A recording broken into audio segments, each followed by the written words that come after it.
Adventures by Morse.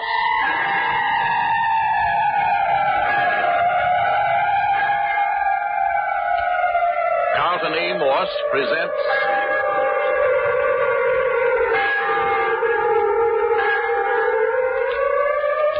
A Coffin for the Lady, featuring Captain Friday. If you like high adventure, come with me. If you like the stealth of intrigue, come with me. If you like blood and thunder, come with me.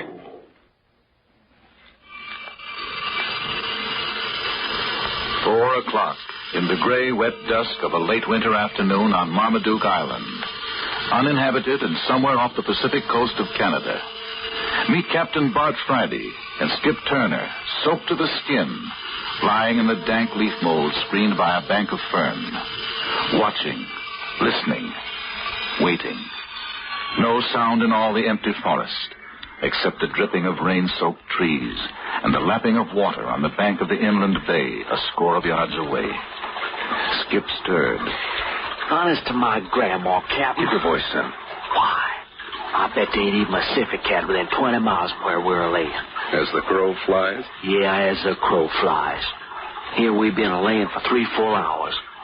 It ain't that I mind playing Indian if the United States of America wants us to play Indian. It ain't that. It's just that if we gotta do it, why'd we have to pick a middle of winter?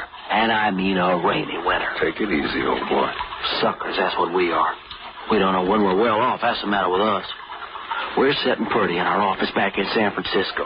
Friday making money for us. We got the cutest secretary in captivity. We got everything. And what do? We come up here on a 2x4 uninhabited island and lay on our stomachs in wet leaf mold. Sucker. Not so loud, sucker. And what for, I asked you. Little job for military intelligence. Do we know what kind of a job? No. Doggone right we don't. We don't even know who we're working for. Yes, we do. Military intelligence. That's what this guy brought us up here says. Major James Lawrence is everything he says he is. Maybe. Now you're just talking through your hat because you're cold and hungry. You're dadgum right, I'm cold and hungry. And wet and cramped. And I got a cold coming on in my head, and that ain't all either. No? No. Do you realize we ain't so much as even set eyes on an honest-to-goodness pretty female woman for more than a week now? Mm-hmm.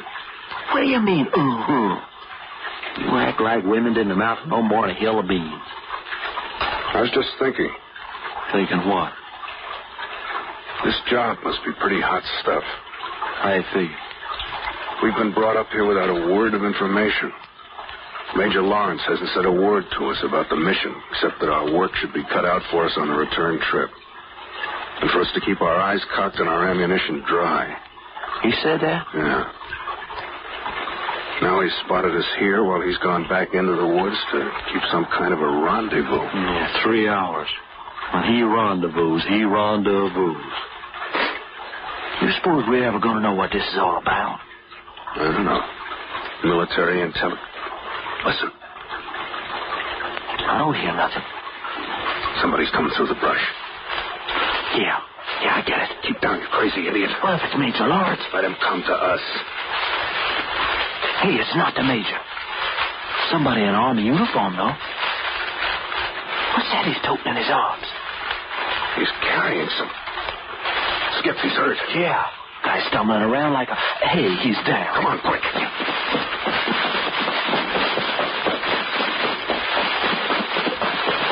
All down in a heap. Hey, Captain, there's a knife in his back. So I see. Right between the shoulder blades. Is he... Hasn't coughed out yet, but he's unconscious. No, not unconscious. Hey. Who are you? What happened to Major Lawrence? Where'd you get this? Can't talk much. Get the girl to Port Lancer. Girl to Port Lancer. They want her dead. Hey, Captain Friday, this is a girl he was carrying. She's gagged and bound hand and foot. Hurry. Get back to the boat. Get to the mainland. Get her off this island. Major Lawrence is dead. He's gone, Captain? Yeah, did you get that? Major Lawrence is dead. Yeah, you think we ought to go look for him? No, we got to get this girl out of here. You think we can get him and his little hunk of female? Never mind this man. Hey, Cap. Didn't you hear him say to hurry? They must be hot on his trail. Pick up the girl. Oh, seems a shame. Take his papers along. Come on, can you run with her? Yeah. She don't weigh no more than a minute. I sure hate to desert the major and that soldier, though. We'll notify the authorities first chance we get. What's the girl look like? Can't tell much. She's gagged and blindfolded. Spring chicken, though, I can tell that. Yeah. Hey! Quick! Around the bend in the path. They're shooting at us. Yeah, doggone right they're shooting at us. I felt that hunk of lead go by just as plain. We're coming to the boat. Want a hand with the girl? No. Only you shut the launch off while I'm getting in with her. Okay. You're going to have to wade out with her? Yeah, up to our hips.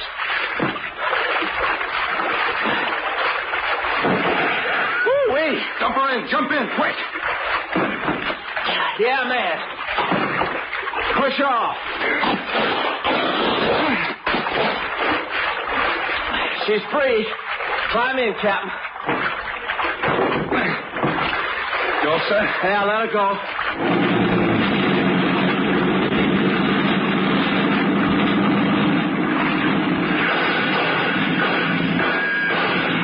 Gone, will you listen to that?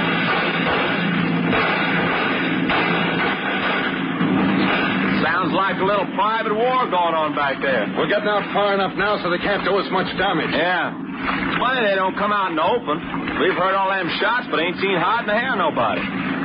Shooting stopped, too. Notice that? Yeah. Saw it was no use and gave up the chase, looks like.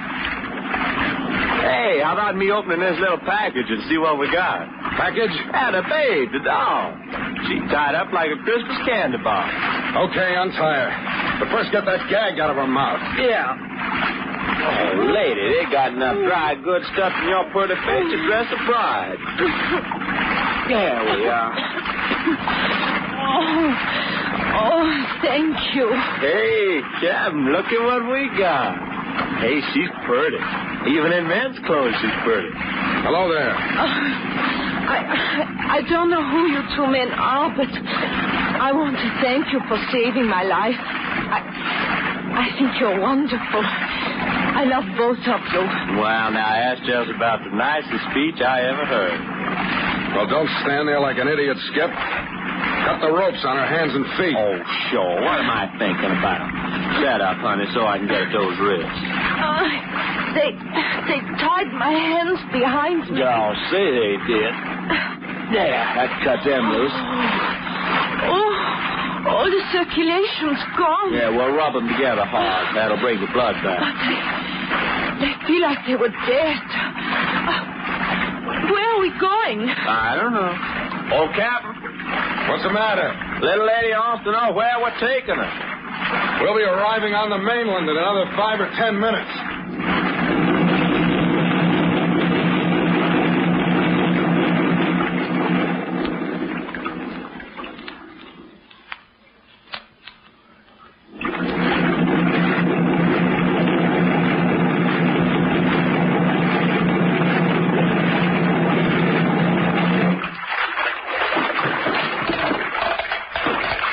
Here we are.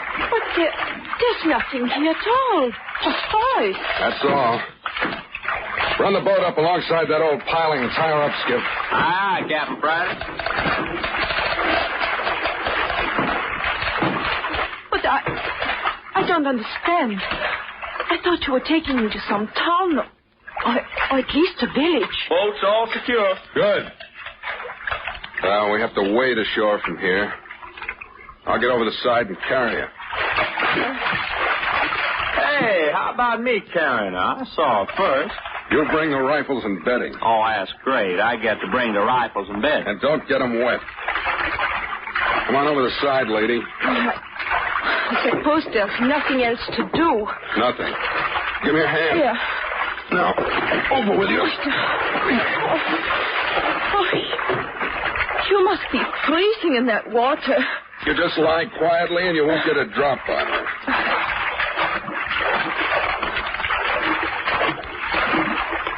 By the way, what's your name? Judith. That all? Judith right.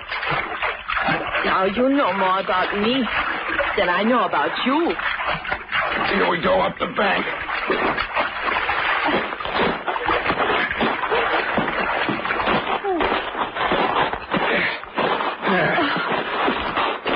Well, there you are. Back on dry land, safe and sound.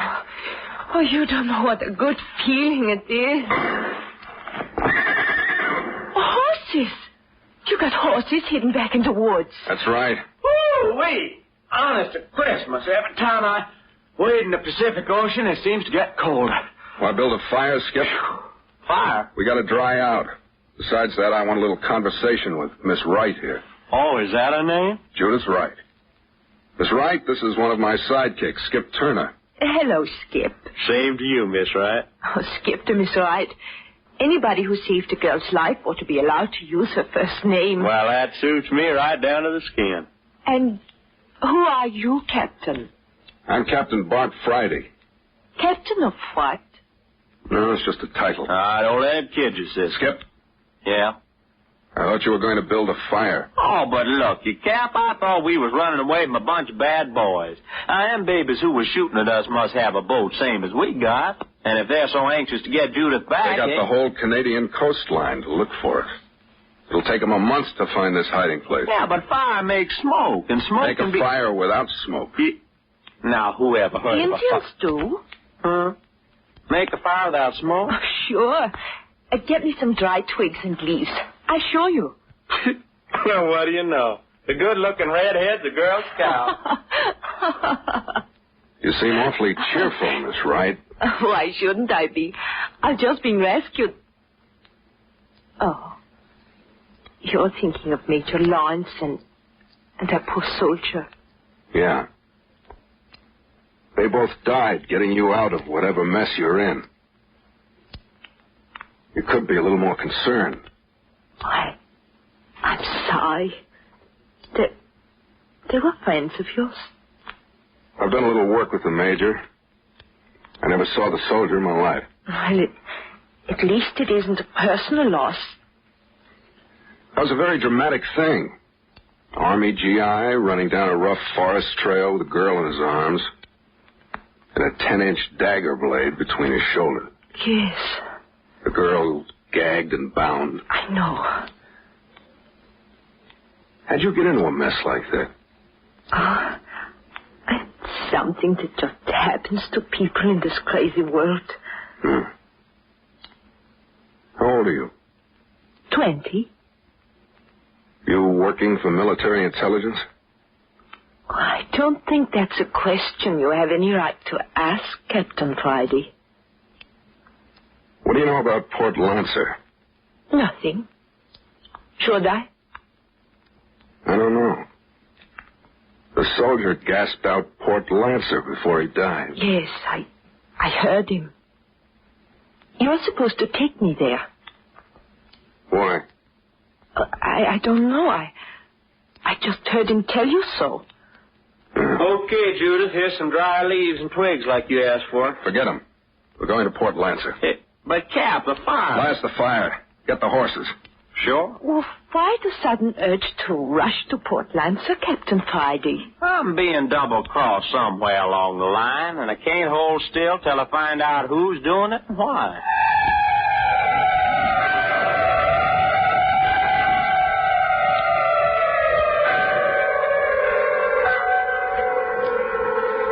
Judith Wright, the girl of mystery.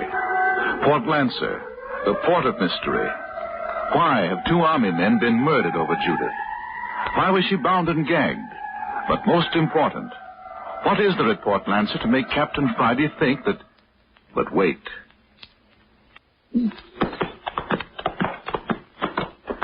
Watch out your horse doesn't stumble.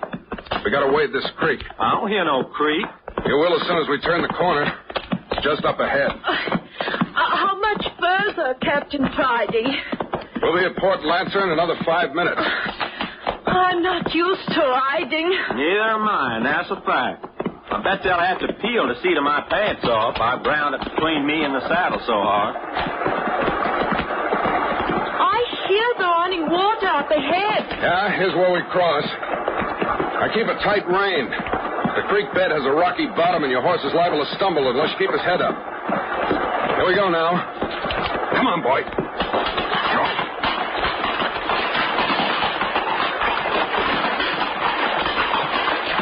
Now, up the bank with you.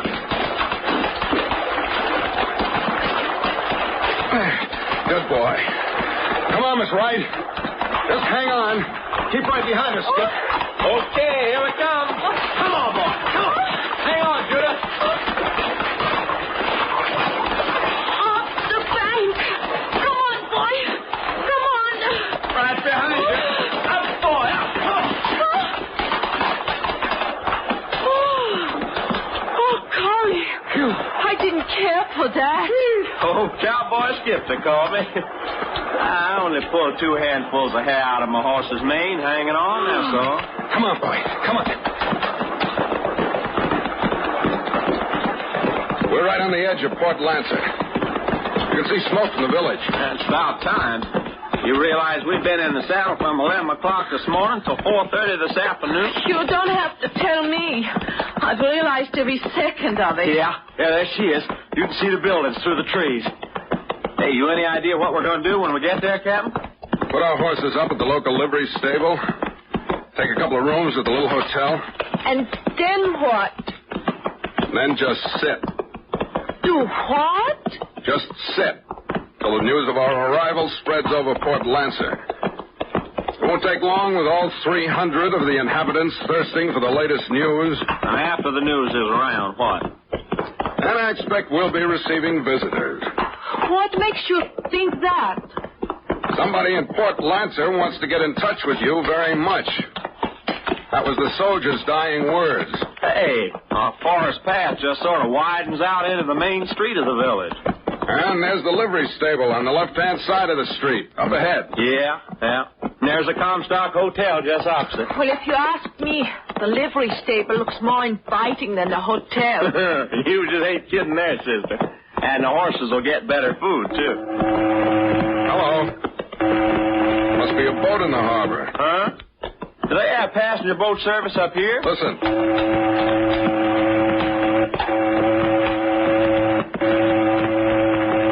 No, not passenger. That'll be a cannery boat. One of the boats that service the fishing canneries. They carry passengers when and if there are any. You're pretty well acquainted with the country up here, Captain Friday. That's my job. Job? Yeah. And just what is your job? Whoa there. Whoa. Here we are. Now let's get down. There. Oh, man, does it ever feel good to stand on your own 2 feet again? Here, come on, baby, I'll help you off. All right. Just let go now and slide. Oh, there. Whoa, boy. Oh. All right, come on. Gotcha. Oh, my goodness, Judith. A man could pick you up and put you in his pocket. Skip, you're a ladies' man. Huh. Put me down. Do you mind? There you are. Oh, you see? Saddle lame. You want I should pick you up again? No. I'll get along. Here, I'll take the 3 horses in the stable. You won't need to do that, mister. Oh, hello. You the stableman? That's right. Will you be leaving the horses here overnight? Looks like it from here. Then I'll be taking them along. Come along, boys. Oh, by the way, mister. Now, what's the matter? Whoa, boys. What's the matter? One of you better come along. I'll be needing a small deposit on the feed bill. Well, that's silly. You can hold the horses if we don't pay. It's a rule we got. Avoid arguments later on. Well, that's as silly as... Never mind. I'll go along with them. You and Miss Wright wait here. Sorry, mister, but a rule's a rule. Yeah, sure. Hey, come on, boys. Whoa, boys. Whoa. You folks staying across the street at the Comstock Hotel? I expect so. You mind just leaving the bay horse in the box stall there? All right, but hurry it up. We've had a long ride and we're tired. Come on, Baldy. Whoa, Baldy, whoa, boy. Just time. Hey! That takes care of one of you. And easy enough it was, too. Now to get the other one in here. Taking Captain Friday long enough to make a deposit. Some of these natives along the coast are funny people. Suspicious of everything. Awfully hard to do business with. Yeah, I suppose. Hey, look. Here comes the stableman. Where's the captain? Maybe he decided to sleep with the horses. Hey, what's the matter, fella? Will you come into the stable a minute, mister? Me? Looks like one of your horses is going lame. Oh? Which one? The big bay. Your friend was wishing you'd step inside a minute. Oh, will you excuse me a minute, Judith? Yes. Is there anything... No, miss. They'll be out in a minute. Come along with you. Mighty funny. I was riding a bay and there wasn't a limp out of her all day. Right inside here. If you'll step right in the box stall. Hey. Oh. Hey, Captain, why'd you do that? Look at this bump on my head. Hey, you're bleeding. Oh, not bad. Oh, I'm all right. This crazy old codger lured me into this box stall and then clubbed me over the head. I saw the blow coming and rolled with it, but I still was stunned for a minute. You mean he brought me in here for the same reason? That's right. Why, you dirty old skinflint. Well, he didn't roll with the blow you give him. You'll be out for an hour. Never mind him. Where'd you leave Judith Wright? Out in front. She was going to wait. Now, come on, let's find out what this game is.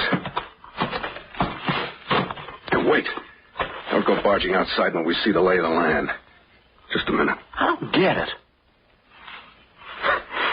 Did you say Miss Wright was waiting outside for us? Oh, she said. What she said and what she's doing are two different things. Take a look for yourself. Hey, she's hightailing it off down the street. Yeah.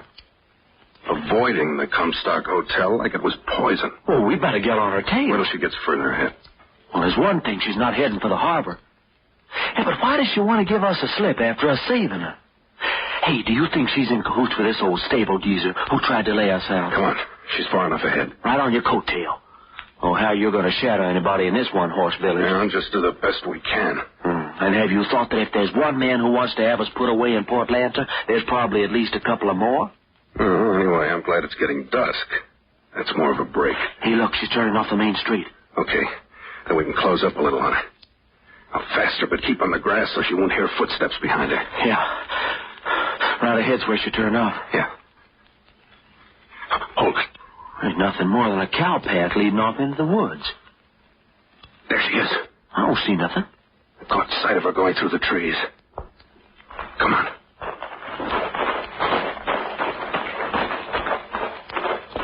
Easy on those footsteps. Walk along the edge of the grass. Yeah. It's getting darker under the trees, so we can close in some more. What the heck's going on, Cappy? We rescued Judith Wright at the cost of the lives of 2 Army intelligence men. We get her safely to the mainland, only to have one of her friends try to crack our skulls. We don't know he was her friend. Well, then why didn't she stick around? Looks to me like the stableman was getting rid of her so she could be on her way. Smells rotten, all right. Look ahead. Uh-oh, cabin. With a light in the window. And there's friend Judith knocking on the door. Yeah. Well, looks like we come to a place where we might get information about a lot of things. Door's opening for her. See who let her in? No. Come on. Let's creep up outside the window. See what goes on inside. Think they might have a guard outside? Why didn't he challenge Miss Wright then? Sounds logical. Come on. Not too fast. Let's look the situation over as we go. Let's try for that group of trees near the cabin first. Okay, go ahead. I'm right behind you. Come on. Made it. See anything? Gotta move out of nobody. Okay. Our next stash will be at the shadow of the house. Yeah. Oh, night comes down on you like a blackout out here in these woods. All right. Here we go. Make it quiet. Made it. And still no sign of man or beast. Now then, we'll ease along the house up to the window. Oh, Captain, did you see that? They pulled a curtain over the window. Yeah. It's too bad. So what do we do now? Let's have a look anyway. Oh, don't brush against the logs. They can hear you inside. I'm watching. Hold it. You can see under the curtain. Keep quiet, you idiot. Yeah. See anything? Uh-oh. Put your eye up to the crack. Can you see? Captain Friday, the girl's laying on the floor. I can see her as well as you can. They've killed Judith.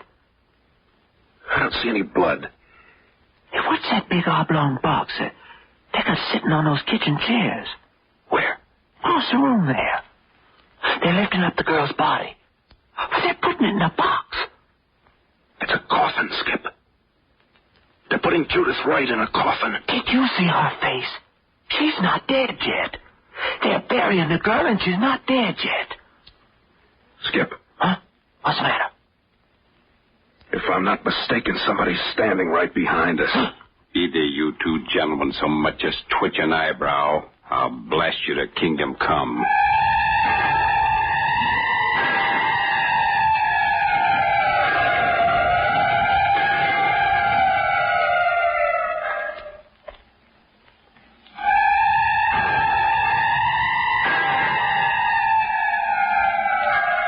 Why did Judith Wright elude her rescuers to rush to her own destruction? Why was the coffin in the cabin? Were these men just waiting for her to deliver her body in the satin-lined burial box? But Skip Turner said she wasn't dead yet. No one wants to be buried alive. And what of Captain Friday and Skip Turner, each with a gun in his back? Chapter 2 of A Coffin for the Lady is entitled The Conversation in the Casket, and will bring you further developments in this newest Carlton E. Morse production. Be with us next week at this same hour.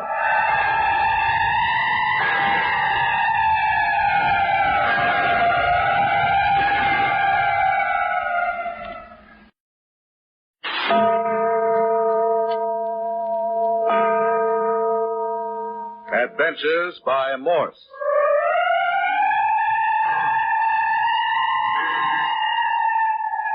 Carlton E. Morse presents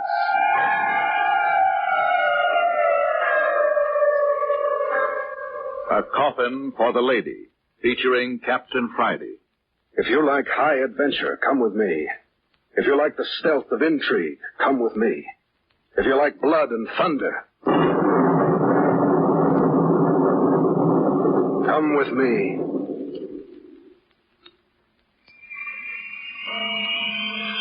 The evening dusk was fast settling on Port Lancer, far up on the Canadian coastline, as Captain Friday and his operative, Skip Turner, picked up the trail of Judith Wright. She led them down the main street of the Canadian seaport village, and then off into the woods. She finally came to a log cabin just as darkness settled, knocked, and was received inside. Captain Friday and Skip tiptoed to the window. But let Captain Friday tell you what brought them to this out-of-the-world settlement. My office in San Francisco was approached by a Major Lawrence of a branch of Army Intelligence. I was asked to bring one of my men and do a job for the government. I chose Skip Turner as he was a good outdoor man and was fast with his fists in a tight place. We were transported by seaplane and put down in an isolated cove off the coast of Canada. There was a fast speedboat waiting for us. With Major Lawrence, we crossed over to a tiny atoll called Marmaduke Island, some 10 miles from the mainland. Major Lawrence hid us in the underbrush near the shore and told us to be ready for action at any moment. Then he went inland. At the end of 3 hours, a man in the uniform of a GI burst into view carrying a girl in his arms, and in his back was a knife blade. The girl was bound and gagged. The GI lived long enough to gasp, "Get the girl to Port Lancer," and then he died. We grabbed her up just as rifle fire began to pour in on us from behind. We got her on the boat and got her to the mainland where horses had been planted for us. In 6 hours, we were in Port Lancer. Yeah, Captain, but once in Port Lancer, stuff began to happen. All right, Skip, you tell it. Well, we took our horses to the owner's stable in the dump. What the old coup to run the stable tried to do but knock Captain Friday and me over the head. Well, in the rumpus, Judith, that was the girl's name, Judith Wright tried to give us a slip, and that's when we followed her. We slipped up to the window and peeked in, and there she was laying on the floor. Some big goon was picking her up and putting her in a coffin. I'm telling you the honest truth. There was a coffin there, sitting on 2 chairs. And this guy in the room picked up the girl and put her in it. And she wasn't dead either. I saw her face. And just at that point, a voice said, If either you gentlemen so much as twitch an eyebrow, I'll blast you to kingdom come. Captain Friday, did you hear what I did? Yeah. Well, are we going to take it? Put up your hands, Skip. Don't be a fool. Very excellent advice, Captain Friday. So our hands are up, so what do we do now? March over to the front door. Come on, Skip. But, Captain... Do I have to tell you twice? You're the boss. That's far enough. You want me to open the door? Get your hands right where they are. Abed, Didn't hear you. keep still. What is the matter? Oh, who are these men? Search me. Found them peeking in the window. What is that? Yeah, I thought you'd want to interview them. Yes. Come in, gentlemen. Sure. Hello. Wolfskins and bear rugs on the floor. You will please keep your hands up. Close the door, English. Yeah. I have them covered. Take away their weapons. We don't carry guns. Search them. It's a pleasure. You touch my extra pack of cigarettes. I'll still you. What is your name? You talking to me? I am. Bart Friday. This other guy, call him Captain. Okay, Captain Bart Friday. The title's honorary. Yeah, I see. And this man, what's his name? My sidekick, Skip Turner. Nothing on either of them, Abbott. You can put your hands down. Okay to smoke? Go ahead. Sit down if you wish. Thanks, we'll stand. Suit yourself. Now then, what are you two men doing here? We're strangers here. We got away from Port Lancer and got a little mixed up. That's a lie. They trailed the girl here. You saw them? I did. What do you men say to that? Then you admit you're holding Judith Wright prisoner. Judith... who is Judith Wright? That blonde, blue-eyed girl who came in this cabin less than 15 minutes ago. Her name is Judith Wright? That's the name we know her by. What did you do? Invite her in and then slug her behind the ear? That is rather a strange accusation. Oh, don't try to be so mealy-mouthed. We got a glimpse in the window. We saw her stretched out on the floor. We saw you pick her up and put her in the coffin. Coffin? That's what I said, coffin. You saw me pick up this Judith Wright girl and put her in the coffin? You're repeating yourself. But you can see for yourself. There is no coffin. That curtain wasn't pulled across the far end of the cabin when we looked in the window. Are you saying that I have a coffin hidden behind that curtain? A coffin with a girl in it. English. Yeah, Abbott. Pull that curtain aside. These men apparently have hallucinations. Go ahead. Pull it back. Sure. Why not? There you are. Hey, Captain. As you can see for yourself, these are my sleeping quarters. There was a coffin in here. My good man. Don't give me none of that my good man stuff. I saw what I saw. But you can see for yourself. There is only one entrance to the cabin. One door and one window. You came in the front door. And the window is nailed shut, as you may observe. There's a closet over there. What's in that? You may look for yourself. Thanks.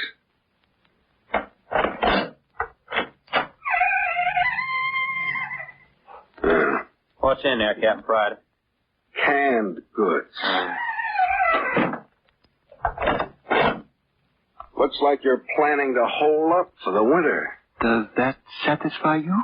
You must have done it with mirrors, or else we were mistaken. We saw what we saw. English. Yeah, Abbott. Tie them up. With pleasure. Here, put your hands behind you. Captain, are we... Put your hands behind you. Better do it, Skip. Oh, the way we get pushed around. Look, how would you like to be a limp body on the floor? Put your hands behind you or I'll give you a headache with the butt of my gun. Here.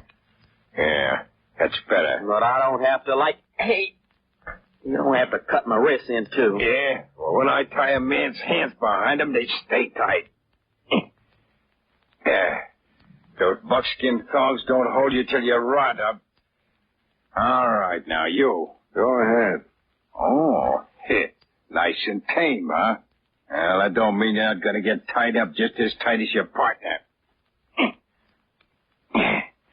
You're cutting off the circulation, you know that. Yeah, it's just a burning shame now, ain't it? Now what, Albert? Take them out to the stable and tie their feet and lock them in. You want them gagged? Why bother? No one can hear them. All right. Okay, outside, you two. You coming, Albert? No, time is getting short. You take care of them. Sure. I said, come on, you two. Close the door, Albert. Now down the steps and take the path to the left around the cabin.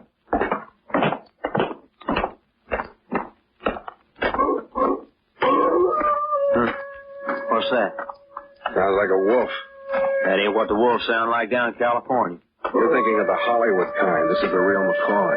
When you hear a dog howl like that, to say he's sitting on somebody's grave. Never mind the conversation. Take the path to the right. Right through the bushes? Right through the bushes.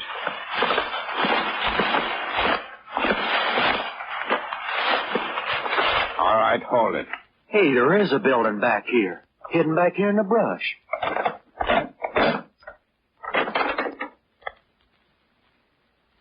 Okay, inside with you now. Well, it's a barn, all right, but no horses. Hay on the floor, though. Okay, both of you lie down on the floor. Now, just a minute. Why, you lousy. Hitting a man with his hands tied. When I tell you to do something, I don't want any back talk. Now lie down on the floor. Come on, Skip. Yeah. Okay. All right, turn on your faces and stretch out. Great stuff. I just love being somebody's prisoner. Yeah. Put your feet together. Yeah. I'll lace your ankles together with this buckskin thong. Want you boys to be here when we get back. Why don't you just saw my feet off and be done with it? Yeah. Now you. Feet together. You know, a person could freeze to death in a place like this overnight, this kind of weather. It's a thought. Yeah. Now, you two boys, just make yourselves at home. I gotta be gone.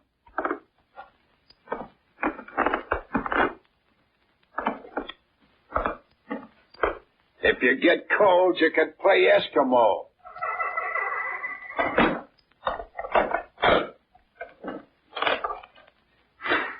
Now, ain't this great? Listen, Skip.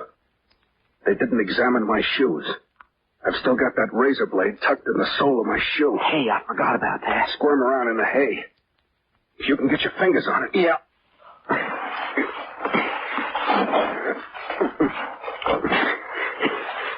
No, my left shoe. Yeah, that's it. All right. Run your fingers along the edge of the sole. With my hands behind me, tied so tight it... Oh, there, I felt it. Yeah. Can you pull it out? Now my fingers are so numb. I got it. Attaboy. Now, squirm around so we're back to back. Yeah. Then you can cut through my wristbands. Yeah.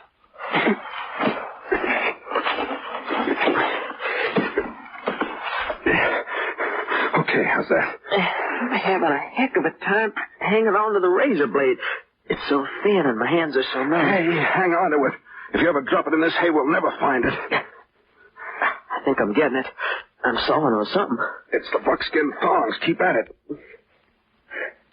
Hey, you got it. My hands are free. Good boy, Skip. Now, let me take the blade. I'll have you free. Boy. My hands feel like I was wearing boxing gloves myself. Yeah, there you are. Oh, that's swell. Now, I'll cut our ankles free. Yeah, that's mine. Hold still a minute. Yeah, there you are. And now let's get out of this place and settle up with a couple of ugly customers. I slip this blade back in the sole of my shoe. Let's don't go off half-cocked. About what? I mean, let's don't go rushing around until we get this thing figured out. Well, we know that Judith Wright went into the cabin. We saw her. And we saw a coffin through the window. But neither Judith nor the coffin were in the cabin when we went in. They had to be. Got any ideas? No. You? How about a trap door in the floor? Hey, of course. I think so, too. And I didn't like the way that Orbit bird said they didn't have much time. Much time for what? Search me. Well, I think it concerned Judith Wright in the coffin. Well, then, brother, we better get out of here and fast. Okay. We'll work on the principle that there was a trapdoor and the girl was hidden below in the basement. How are we going to get out of here? Break down the door? Can't make too much noise. Well, what else? There's no windows, and it'd take a coon's age to cut through these logs. Let's look around a minute.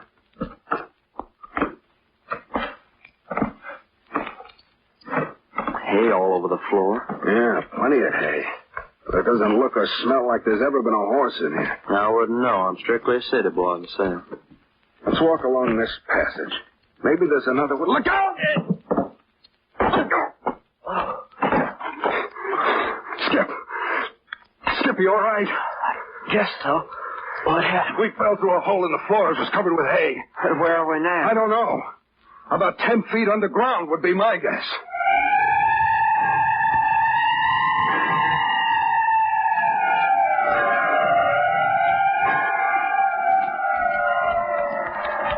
What has become of the girl in the coffin? Are Captain Friday and Skip in a trap? Or will this underground passage lead toward the solution of events? Is Judith Wright friend or enemy?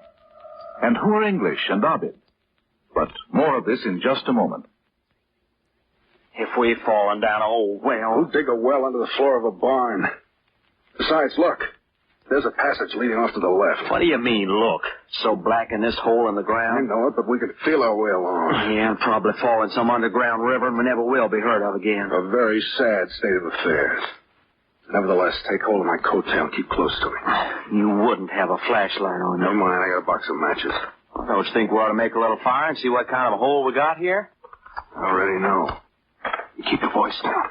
What's the matter? You afraid? Keep still. There's a light up ahead. Daylight? It was after dark when we fell into this hole, you dope. Oh, yeah. Well, what you guess it is? I think this passage is leading us back to the basement under the cabin. Hey, if that's the way it is... Come on. Make it easy on the footsteps. Yeah.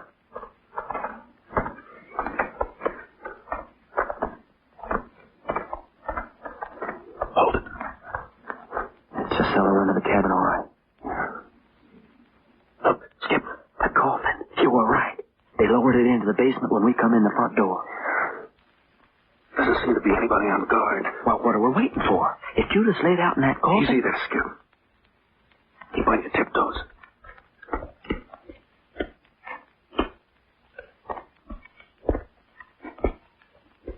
Nice cement basement they got here. Never mind. Captain Friday. They got the lid screwed down on the casket. You sure? Yeah, look. Just freshly screwed down. Mm-hmm. Here's the screwdriver they used. Handle's still warm. You think the girl's inside? We saw them put her in. But she was alive. Hey, wait a minute. Hey, what are you doing? I just thought if she was alive in there. Hey, you hear that? Listen. Try it again. Now listen. There it is. She's alive in there. Oh, them dirty. Here, give me that screwdriver.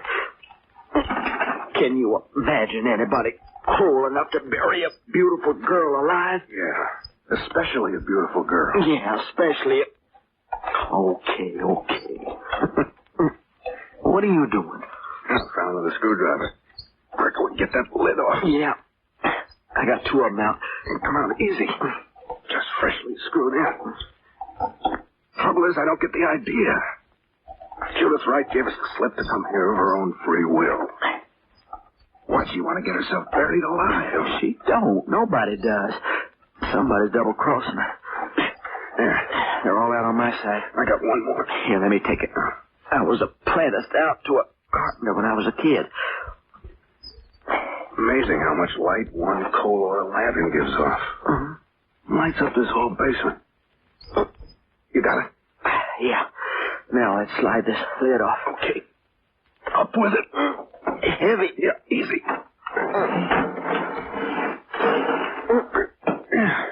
Okay, that's enough. Who are you? Hello, Judith. The Marines have landed. You? It is you? Yes, Miss Wright. Who did you expect? You fools. You unutterable meddlesome fools. Hey, now. Here, let me help you out of that casket. You keep your hands off me. You keep away from me. You mean you like it in there? They said you were prisoners. How did you escape? Oh, we're like that. Houdini could do it, Skip Turner and Cap Friday can do it. Oh, this is rather ridiculous.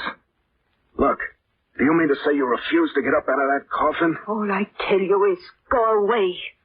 We're supposed to be protecting you. I do not wish protecting. You mean you just want us to go away and let them bury you alive in peace, is that it? Bury me alive? Is that what you said? Bury me alive? Well, that's usually what to do with folks that put in caskets, ain't it? Bury them. I never heard such crazy talk in my life. What's your idea of what they're going to do with you, Miss Wright? And I do not wish to talk about But you don't expect to be stowed away in the ground. Stop talking about things like that. Oh. Huh? What's the matter? If either of you men move... Oh, here we go again, our friend Abid. Be quiet. If either man moves, he will be shot in the back. How did you guys sneak in here? I said be quiet. Mr. English, use that blackjack. With pleasure. Hey, hitting a man behind the ear with his hands up. Oh. Good. That was terrible. Exactly what they deserve. Now then, Mr. English, tie these men up this time so they will stay tied. All I can do is my best. And make it quickly. And then screw the lid back on this casket. And we will get the girl and coffin away from here.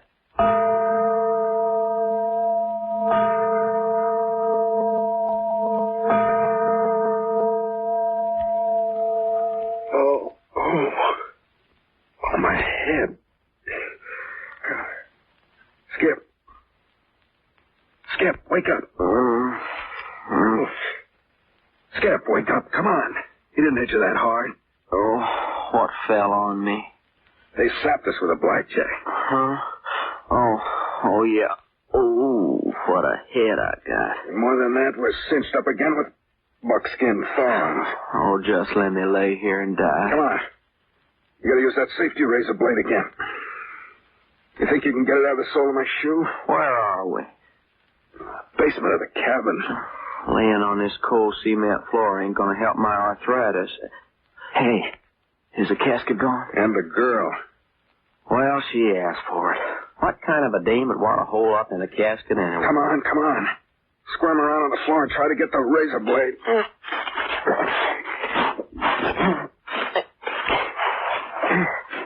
How's that? I'll take... Oh, yeah, I got it. Yeah, good boy. We ain't repeating ourselves by any chance. Never mind that. It's a good gag as long as it works. Now, slide around here so we're back to back and saw my bonds loose again. Why do the dirty villains always have to tie your hands behind you? That's what makes them villains. Can you reach me? I'm cutting on something. Oh, that's my wrist, you dumb half-wit. Well, my fingers are so numb. Oh, that's it.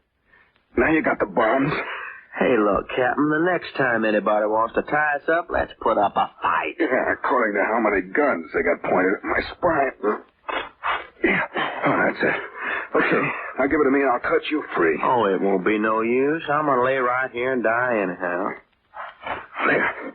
Now your ankles. Man, they sure cinched up on these thongs. Man. Here you are. All right, get up and move around while I cut me free. I couldn't move. Get up, Skip. Get that circulation started. You feel better. There. Okay, just tuck the blade back in the sole of my shoe. There we are. Now, come on. Up on your feet.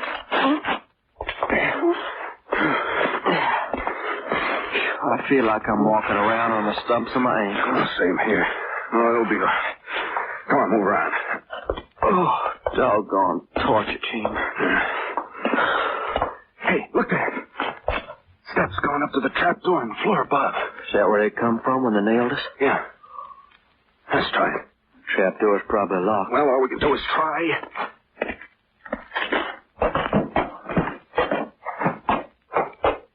I still ain't got full control over my feet. Yeah, circulation's beginning to take hold. Oh, just a minute. Hey, the trap door's unfastened. Yeah, seems to be. Up we go. There it is. Okay, come on up.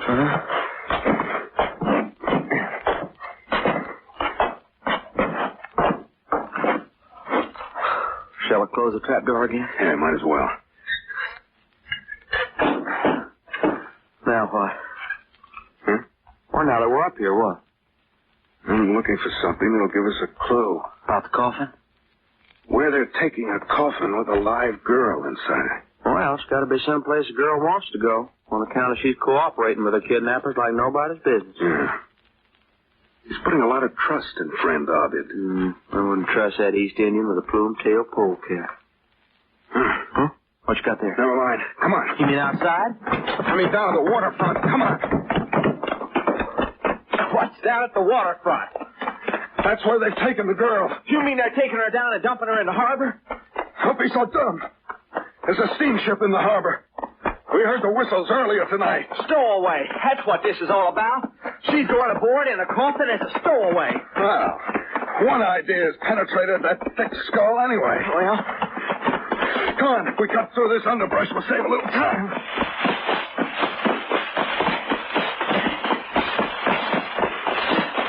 yeah, and get our clothes torn off the boot. There now. You can see the lights of the harbor through the trees.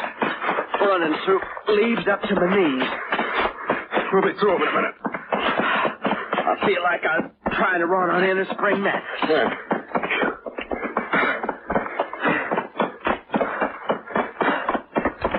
There we are. Here's where we hit the main street. Now just another block and a half to the waterfront. Wonder we ain't broke our necks in the dark. Hey, listen. That ship's more than a block and a half away. She's pulled out into the harbor. Come on. You mean the boat's gone with our babe in the coffin? Well, what does it sound like to you? Well, maybe she missed the boat, too. Oh, you're a great help. Hey, there's a group of people down on the wharf. They got the floodlights on. I'm more interested in that searchlight out in the bay.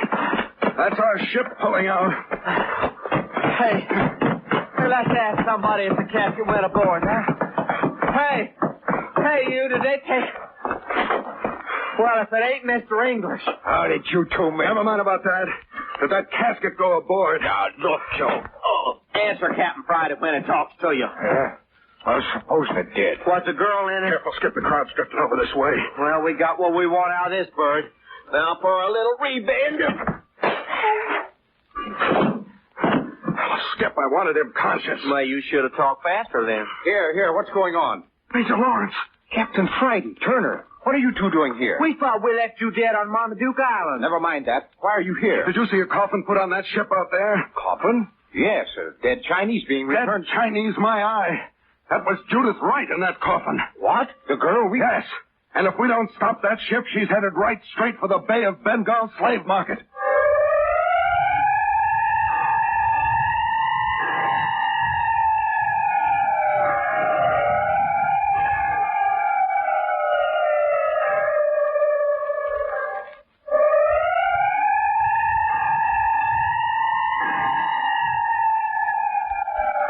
Headed for the Bay of Bengal slave market. What does that mean? Why is Major Lawrence of military intelligence interested in this headstrong Norwegian girl? And why is she so anxious to put herself into the hands of unscrupulous persons? The answers to all these questions will be given next week when you will hear the closing episode of A Coffin for the Lady, the new series in Adventures by Morse. Listen next week at this same time for episode 3, entitled The Deepest Grave in the World. This is a Carlton E. Morse production.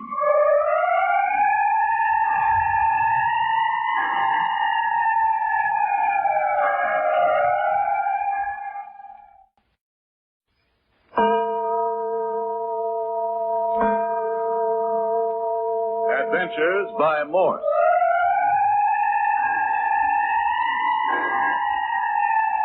Carlton E. Morse presents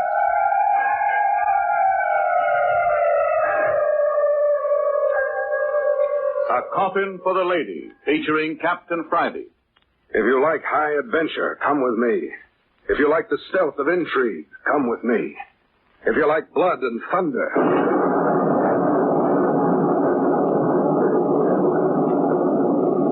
come with me.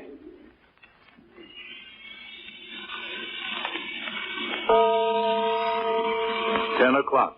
in the dead black of a northern night on the Port Lancer waterfront, far up the Canadian coastline. On the steamship, whose stern lights can still be seen growing dimmer by the second, there is a casket. In the casket is Judith Wright, alive, conscious, and for some strange reason cooperating with her kidnappers, who are whisking her away under the very noses of her would-be rescuers. On the rickety makeshift wharf of Port Lancer are Captain Bart Friday, his fellow operative, Skip Turner, and Major Lawrence. Yes, the same Major Lawrence of Army Intelligence who got Captain Friday into this and was supposed to have been killed back on Marmaduke Island, where Friday and Skip first picked up the girl. How is it the Major's alive? But never mind that now. Captain Friday wants action, and he wants it in a hurry. Major Lawrence, if you've got any influence, use it now. What do you want? Can you get a speed launch, something that can run circles around that steamship that's getting away from us? It's important? Important. Man, don't you realize that Judith Wright is on that ship? You must be wrong. I was standing over there by the gangplank checking every person. So we have to argue the girl went aboard in a coffin. Coffin? Well, come along, both of you. Hey, Captain, you realize we're leaving that bird English where he lay after you socked him? Where were your eyes, Skip? What you mean? Didn't you see those two men sniffing around the body? Well, yeah, but I thought they was a couple of natives. No, Major Lawrence's men. They'll look after English. Come on down these steps. Look lively in the dark. They're rickety. Ah, what do we got down here? Government patrol launch. Watch your step.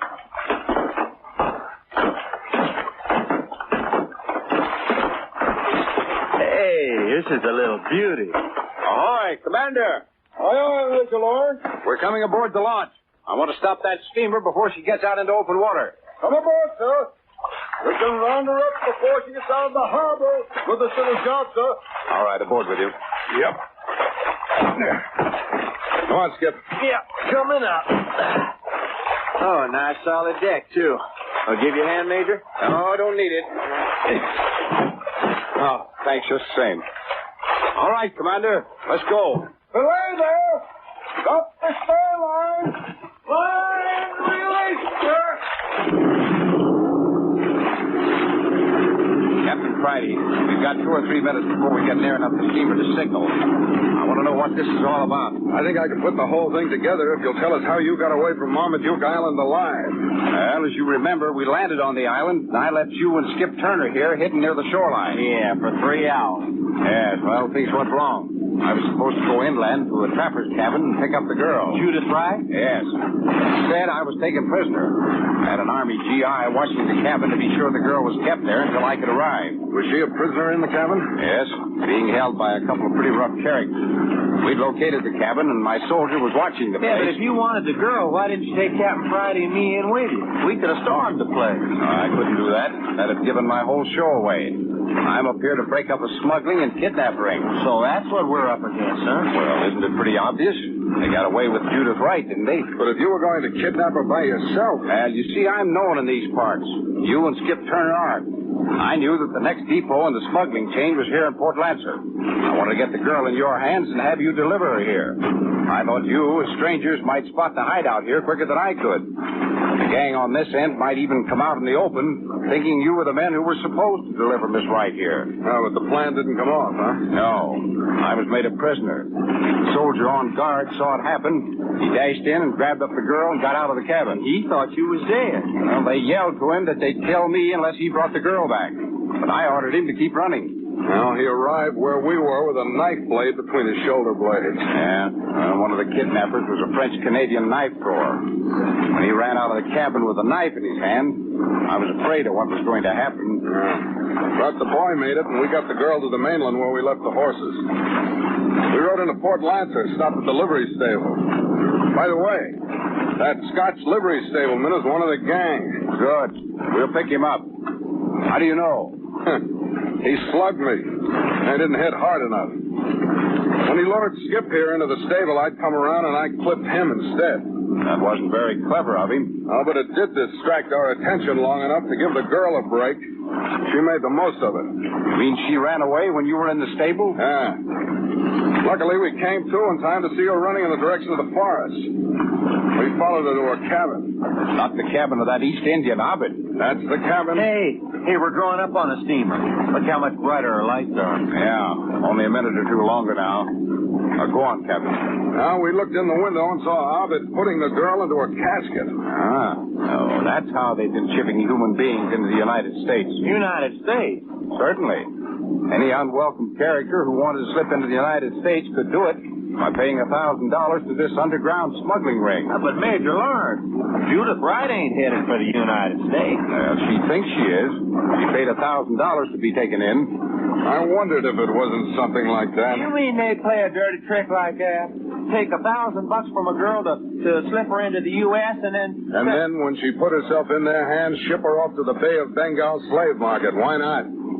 That way they collect double. Well, if that ain't a low-down dirty trick. Yeah, good. The commander's signaling for the steamer to pull up.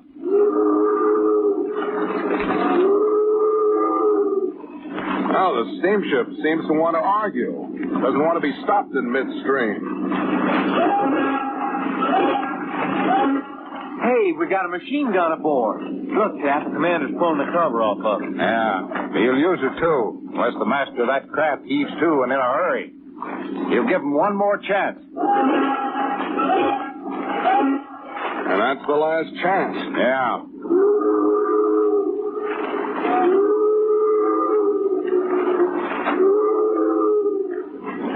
Well, the captain of the steamer's given in. That means he's going to wait for us. Good work, Commander. I'll have a word with the master of that craft for trying to brush us off. He can't do that. Go ahead, Commander. Take him apart. We'll run up alongside now.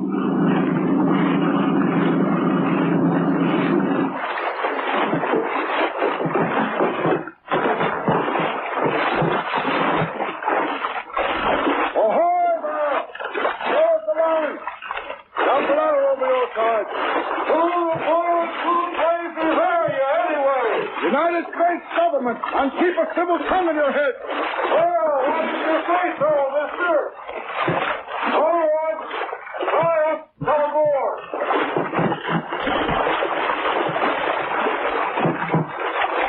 All right, Major.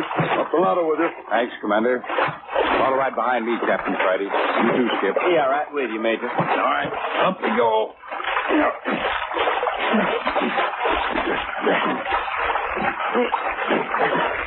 Hey, this ain't no cannery boat, Captain. Yeah. I was mistaken. How much further? Major's up. Here I go over the rail. All right, over with you, Skip. Yeah. This man says he's the master of this ship, Captain Friday. How do you do, sir? Name's Hanson. If I'd had any idea it was a government boat chasing us, I'd have pulled around before. What's your destination, Captain Hanson? South Pacific, Indian Ocean? Bay of Bengal? Certainly. All the ports around the bay. There's nothing underhanded about that. My clearance papers... Don't worry. I think you've got a passenger aboard. Yes, we carry supercargo when there is any. This man's an East Indian. Name of Ovid. Yes, I have such a passenger. Mind taking us to him? Certainly not. He has the number 2 cabin to the starboard. Just a minute, Hanson. Aye, Major. Captain Friday and Skip Turner can get Ovid. I want a little talk with you. I hope all this isn't going to take too long. If I miss the high tide, I'm not going to get across the bar tonight. Well, that depends on you. Go ahead, Captain Friday. Okay, Major. Come on, Skip. What's that all about, Captain? Why the private conversation? Oh, I wouldn't be surprised if Major Lawrence suspected Hanson's in this underground blackbirding deeper than he pretends. You mean this ship's part of the smuggling deal? Hanson could be in it all the way. Or he may be the unknowing instrument. After all, even Major Lawrence didn't suspect Judith Wright was in that casket. Sure. Just a dead Chinese being returned to his ancestors. Yeah. Oh, this is the cabin. Yeah, number 2, all right. Who is it? Message from Captain Hanson. Open up. What is the message? Don't be a fool. I'm not going to shout it through a locked door. The ship is not moving. Why is that? There's trouble in the engine room. Engine room? Yeah. We got to make repairs before we cross the bar out into the open ocean. So that is the reason. Yeah, now open the door. I got an urgent message from Captain Hanson. Who are you? Second mate, hurry up. I got to get back on duty. I have unlocked the door. Open it and come in. You wait outside here, Skip. He's going to pull a fast one. Okay. You walk into something, I'm here to get you out. Here I go. Yes? Come in, Mr. Mate. You got your lights off. I always get seasick. I am lying in my berth. I think it helps me if I keep my cabin dark. You got up to unlock the door? I just barely made it. I am very sick, so close the door and deliver your message. I'd much prefer to have a little light on the subject. If you please. I don't please. I want light. So, it is not the second mate at all. It is the Captain Friday. Yeah. And that's a lot of hooey about you being seasick. Telling me you were in your berth and all the time you're standing there waiting to wallop me over the skull when I stepped into the cabin. How did you get aboard this ship? You'd better forget about trying to escape, Bobbin. There's a government patrol boat alongside. You must be insane. I have no wish or reason to try to get away. Don't give me any of that. You got a white girl down in the hold of this ship in a coffin. Maybe you'd like to prove that? I don't have to. Major Lawrence saw the casket taken aboard this craft left port. Perhaps the Major was mistaken. What kind of mischief are you hinting at now? Do you think for 1 minute, Captain Friday, that we did not anticipate just this? You don't suppose we're such fools as to be caught with a girl stowaway? What are you saying? But of course.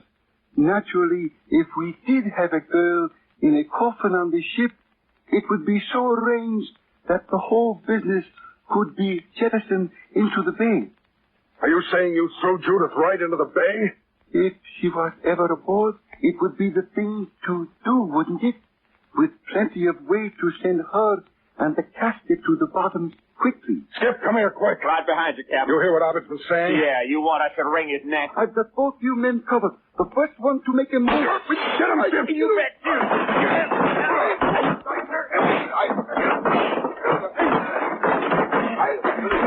Get that gun, Skip. I got Abbott. Get the gun.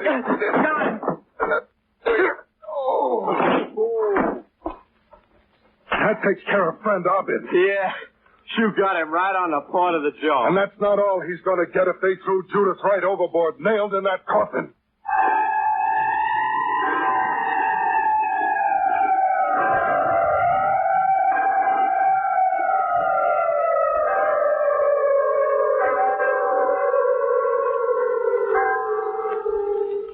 What happened to Judith Wright? Why did she give herself into the hands of these unscrupulous men? In just a moment, we're going to follow Captain Friday and Skip down into the hold of the ship. But wait.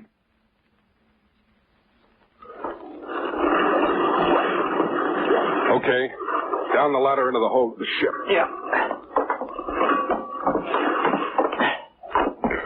You coming, Skip? Yeah, I'm coming down. Careful. It's a 20-foot fall if you lose your grip. Yeah, 20 feet down in the dark. Hey, don't come so fast. You're stepping on my fingers. Well, I'm just trying to keep with you. I thought the Major come down with us. He's got a job bringing a confession out of the ship's captain. He and the commander will have the whole story by the time we clean up down here. Oh, then they did arrest him, huh? The whole ship's under arrest for smuggling and kidnapping and blackbirding. All right, I'm down. Watch it. I'm down, too. I might as well be in a coal bin for all I can see. I got a couple of flashlights. Borrowed them off of Captain Hansen here. Oh, thanks. Hey, they really give off a light. Yeah. Ship's got a pretty good cargo here. All right, look here. Cases of canned fish, bales of cured skins and furs. This end down here seems to be loaded with cedar logs. It's like there was a little bit of everything down here. Yeah, everything but Judith Wright's coffin. Wait a minute. Listen. Sounds like something's loose. There is. Let's see if we can locate it. Yeah, but if we're looking for Judith Go Wright... over this way somewhere.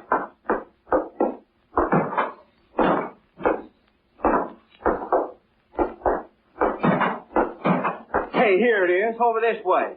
Hey, Captain Friday, come here. What is it, Skip? Hey, There's a hatch open. No kidding, and right outside the ocean. Then Ovid meant what he said. They did dump the coffin and girl into the bay. Oh, the dirty skunks. They ground Judith like a rat just to hide evidence against themselves. Didn't even take time to close the hatch again. They must have been rushed. Probably threw her overboard when they heard the launch whistle to heave to. Oh, it is the Christmas, Cappy. I've never felt so rotten about anything. Poor kid in that casket with the lid screwed down. Please, do not feel so bad. Hey. If I've given you any anguish... Judith's right. What are you doing down here in the hold of this ship? You're angry with me? But you're supposed to be in that coffin at the bottom of the harbor. Yes. It's not my fault I'm not. I have a friend. On this ship? Yes, down here in the hold. He's a stowaway. Where is he? Oh, Houlihan! Please, it's all right to come out. Oh, Houlihan, huh? They don't mind if you're a stowaway. Ah, there you are. I've been sure now you shouldn't have given me away. You have nothing to fear from Captain Friday and Skip Turner. This is O'Houlihan, Captain Friday. Hello, Houlihan. And the same to you, mister. Now, then, what's been going on here? Well, as the little lady here says, I'm a stowaway. You sure picked yourself a sweet ship to hide out on. Well, you can't be pickish. Ain't many ships come up this way anymore. Take what you can get. Okay. So you stowed aboard this craft. What then? Well, I overheard Captain Hansen and that East India feller, Ovid. I heard him talking. Yeah? Yeah, he was down here. They put her coffin right up next to that hatch there. And Ovid told the captain that if there was any sign of trouble, the hatch was to be opened and the coffin dumped overboard. Yeah? And then they went away. Go on. Well, being a curious cuss, I kept wondering what was in the coffin that they didn't want the police to know about. And so you unscrewed the lid? Yeah, I reckon I did. And you can imagine the surprise when out pops the little lady here. She was kind of mad at me at first. Well, I thought he was spoiling the whole thing. You hadn't heard the conversation about dumping you? No, I'd heard nothing. But when O'Houlihan told me what they might do to me, I got out of the coffin quick, but yes. Well, I think O'Houlihan ought to get a decoration. Oh, yes, so do I. Because we'd hardly filled the coffin up with 2 sacks of flour and screwed the lid down again when we heard a boat whistle. We heard someone coming down into the hold. Rushed over here and opened the hatch and threw the casket into the water. It's a miracle I'm alive. You're telling us. And all because you were such an obstinate young woman. All because you insisted on putting yourself in the hands of these unscrupulous men. Yes, I know that now. But I was so anxious to get into the United States. It was so necessary that I reached my friends who are in the United States. Sister, did you think you was headed for the USA? Yes, for Seattle. Well, then wouldn't you have been surprised when you woke up and found yourself in one of the Bay of Bengal ports being sold as a slave girl to some second-rate Malaya potentate? You're fooling me. Well, ask Captain Friday. Captain Friday. They would not have done such a thing. I can't Skip's believe telling you exactly where you were headed for. But I paid that Mr. English and Mr. Ovid $1,000 to get me into the United States. Then you got exactly what was coming to you. Don't you know there's only one safe way to get into the United States, and that's on a passport? That's the awful thing. I have no country anymore. I have no passport. There's no way for me to enter legally, even for a short time. All the friends I have are in America. She's a refugee from Norway, she was telling me. Yes, my parents were killed. I escaped the enemy through Sweden, Finland, and then Russia. I've been almost 2 years crossing Russia. And then for a price, a Russian pilot flew me over to Alaska. Where in Alaska? It was Fairbanks. That's where you made your first contact with the Blackbirders? Blackbirders? Yeah, that's what they call men who smuggle human cargo. Oh, yes, it was in Fairbanks. Major Lawrence will be interested in that. Major Lawrence? But you told me he was killed. I thought he was. He's alive enough, though. Up on deck now, questioning the captain and Ovid.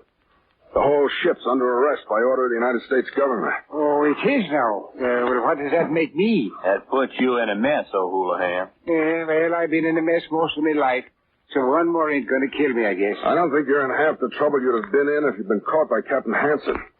He'd have thrown you to the sharks, and that would have been the end of old Houlihan. But to get back to you, Judith, that was a dirty trick you pulled at the livery stable, letting the captain here and me get clipped over the head while you beat it for the cabin in the woods. I was so anxious to get to America. I knew I was with good men when I was with you, but I tried so hard and so long to get to America. I just couldn't give up when I was so near. How did you know to go to Ovid's cabin? I was told on Marmaduke Island. I was told that if anything went wrong, I was to contact Mr. Ovid at that cabin in the woods. Uh-huh. Well, for everybody concerned, it's a good thing that old Scotch livery stable owner didn't knock out Skip and me the way he was supposed to. Oh, yes. At that time when I knew you'd followed me to the cabin, I was very angry with you, which I apologize now. At this moment, I'm most happy to have you here. Well, you ought to be, sister. You ought to get right down on your knees to Captain Friday. Cut it out, Skip. But what is to become of me now? I've no place to go. I have no home, no people. Yeah, that's bad. For months and months, I've been putting all my hope on finding refuge in your beloved United States. Sometimes it's kept me from freezing to death, sometimes from starving. Just remembering that sometime I would be safe in America. And now look at me. Now there's no hope. Yeah, sure now it's a dad-burned blazing outrage. That's what it is. We're going up on deck. I'm on the way. That depends on Major Lawrence. You too, Houlihan. Mm-hmm, that suits me. The air down here in the hold of this ship's beginning to get on my nerves anyhow. Come on over to the ladder.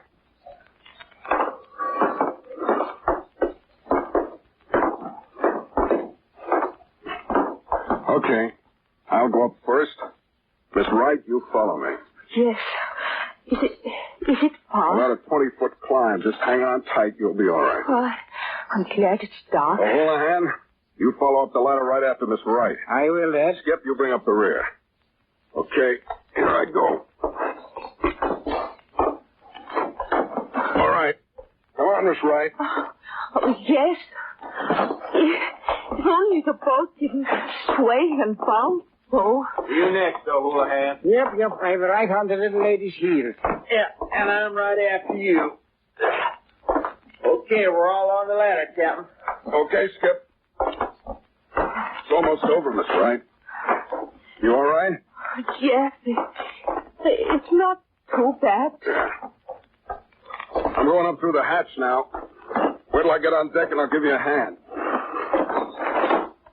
There. All right, now give me a hand. Reach up. Oh, it's so dark. That's it. Now, up with you. Oh, don't let go of me. There you are. Safe on deck. Here I come now. Oh, man. Won't that fresh air smell good? Phew. There, everybody's up. Oh, who's there? Is that you, Commander? Oh, it's you, Captain Friday. What do you got with you? Yeah, here now. Turn that flame flashlight out of my eyes. Well, if it isn't no Houlihan. What are you doing on this craft, Irish? Oh, now, is that you, Commander? You know who it is, all right. He was a stowaway. I think we owe him a vote of gratitude. Yeah? Yeah. Turn your flash over on the girl. Girl? Why, this is a girl who's supposed to be at the bottom of a bay in a casket. Yes. It's because of a Houlihan here that I'm alive. Oh, Houlihan overheard the plot to dump her if the authorities showed up.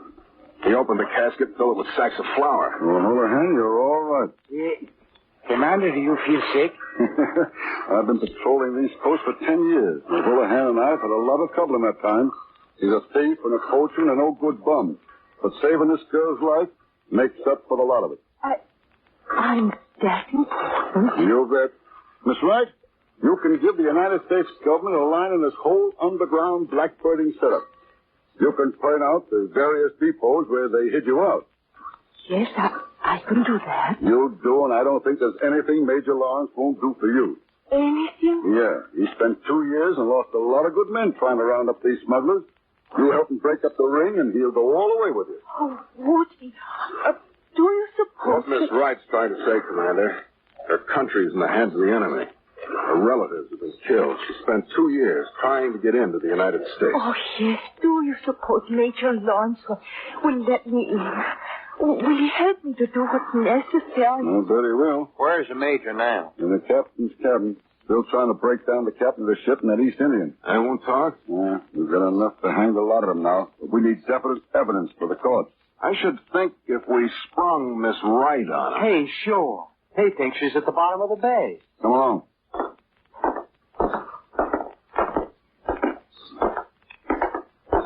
This is the door. I'll open it and you step in, Miss Wright. But yes. But I tell you, Major Lawrence, I do not know of any such girl as Judith Wright. If she is on board this craft... And I am on board this craft, Mr. Abbey.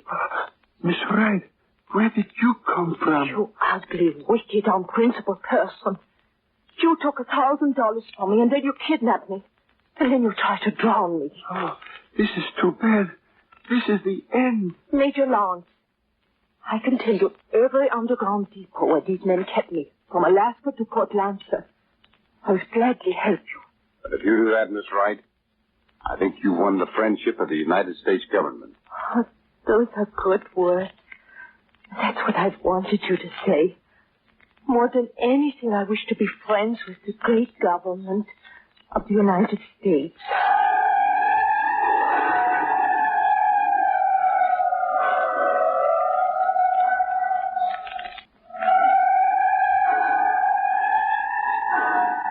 And so Judith Wright ended her misguided flight from Norway to Port Lancer, finally made her peace with this government, and was given shelter from the desperation and violence of her homeland. And now she is a citizen. A Coffin for the Lady is a Carlton A. Morse production, and another in the series of Adventures by Morse.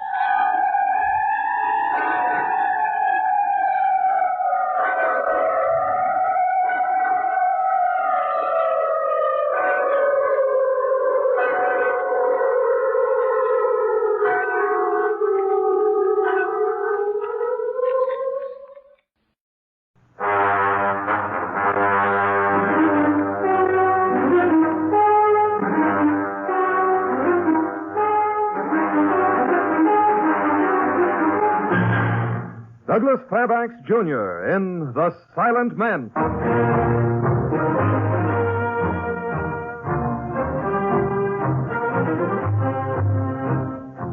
The National Broadcasting Company proudly presents Douglas Fairbanks' production of The Silent Men, transcribed stories of the undercover operations of the special agents of every branch of our federal government and their relentless fight against crime. Now here is Douglas Fairbanks.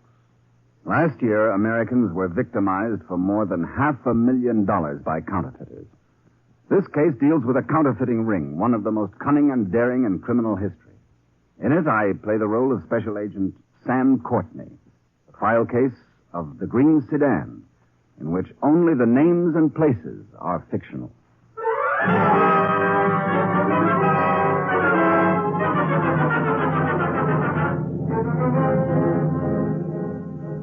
Queer, bogus, or paper is what the trade calls phony currency. A load of it had been dumped in Albany, $4,000 worth. And I'd been sent there to question some of the victims. Yes? I'd like to talk to Mrs. Corbett. I'm Mrs. Corbett. Oh, I do. About that counterfeit money, I'm a special federal agent. I'd like to ask a few questions. Questions? What good are questions? Just give me back my $50 I was stuck for. Well, the local report says you accepted 3 of the bills. Do I get my money back? Maybe when we catch him, you can put in a claim. When you catch 'em, that's a laugh. 3 people cashed the bills. 2 men and a woman. You described one of the men as having a scar on his neck. Yes. Now, what about the girl? Would you know her again? 75 people for lunch, and I'm supposed to take pictures. That money, the government ought to give it back. Right, your congressman. The man with a scar, you'd recognize him? Maybe. He drove the car, I remember that. What kind of a car? Oh, green, I think. Big car, small one, 2-door, 4-door, what was it? I don't know about cars. All I know is I'm out $50. You don't think you could identify any of the 3, do you? I told you. Look, I got work to do. Okay. I may contact you again. But only if I have to.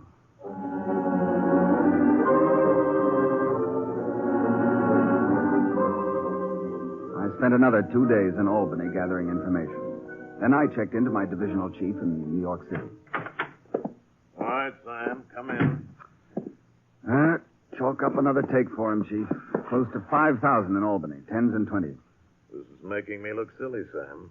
I don't like looking silly. One of the pushers had a scar on his neck. Drove a green sedan, seen in 4 different places. The car's got a license, Sam. Did you run it down? 4 people saw the car, but not one of them remembers seeing the license plate. I might have known it. Only one thing they have in common, Chief. It's a green sedan, a light green sedan. Oh, great, Sam. Wonderful. They're turning out stuff good enough to get by the average banker. They keep hopping from city to city. We're in a rut, Sam. You and me both. Thanks. We're forgetting the most important thing. Not the crime itself, but the people behind it. Okay. So we know one of them has a scar on his neck, anyway. And one of them's a woman, a good-looking girl, about 25, about 5'3" or 4. Yeah, about. Sam, go out and find me a man with a big, ugly scar on his neck. Guy that drives a green sedan. Must be quite a few around town. Then run them down. One of them belongs to us. Medium, heavy build, scar on left side. All right, Sam, beat it. You got work to do. That is the understatement of the week.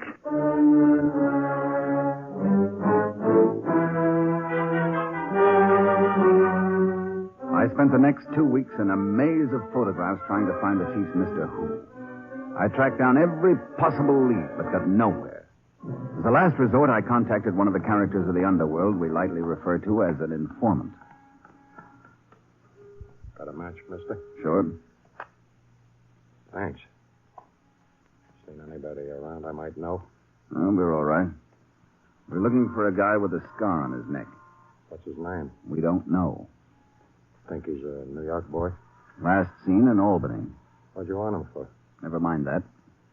Might be Ed Nallo or Flashy Jordan. They're marked up like that. It isn't anybody we got on record. What'd you want him for? Pushing queer. Oh, the boys have been doing so well upstate. Yeah. Know anything about him? Well, I'll get in touch with you. Well, call me as soon as you know. Any time, at night or day. How about a retainer? Say 50, huh? Let's say 25. All right, only don't let it get around that I'm cutting prices.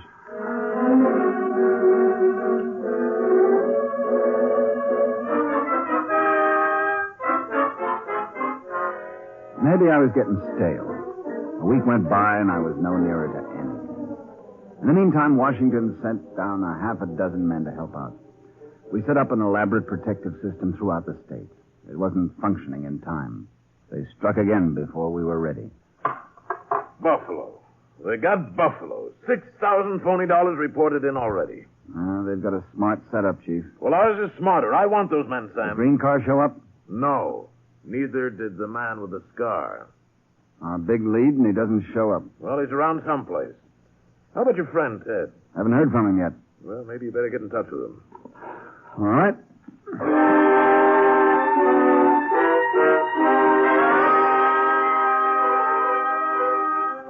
I tried, through the usual channels, to contact Ted Manning, my source of information on matters pertaining to fringe society. But he didn't call me back. I went looking for him. It took 2 days, but I finally located him sitting at the bar in the Green Light Cafe. I sat down beside him. For crying out loud, what'd you come here for? I left a lot of messages for you, Ted. You didn't answer. I got nothing for you. You should have called me. You're not doing me any good sitting next to me here. Okay. Meet me outside in 10 minutes. Make it 15. Be there.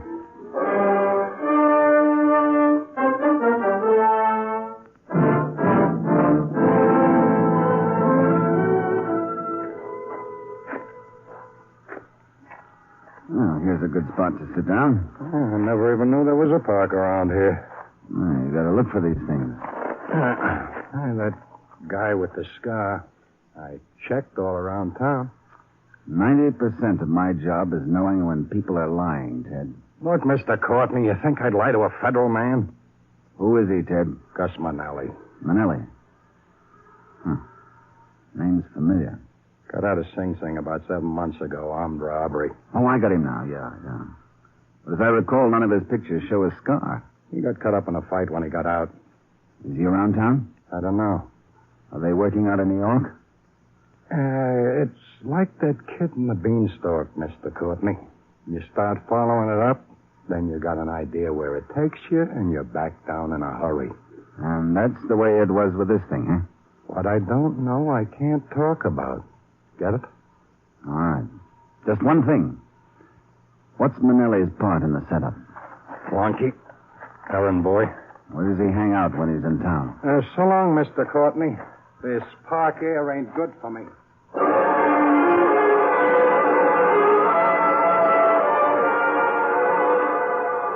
With a good lead to work on, some of my self-confidence returned. I got a batch of Manelli's police photographs and had one of the art boys paint in a scar on the left side of his neck. I took him down to Albany. 2 of the 4 people who had seen him were positive in their identification. The other 2, almost so. Back in New York, I learned about the fight Manelli had been in. The guy who'd knifed him was Nick Forbes, another thug, temporarily out of prison. Well, what did I tell you, Sam? We start looking for people instead of machines, and we're getting places. Now we've got 2 men to get, Gus Manelli and Nick Forbes. How do you figure they tie in together? Just because they're both among the missing? Men fight over 2 things, Sam. Women and money. We find Forbes, and we can eliminate one of them. You want me to call on Manelli's mother? Yes. And Sam, I'm putting another man on this with you. Yeah?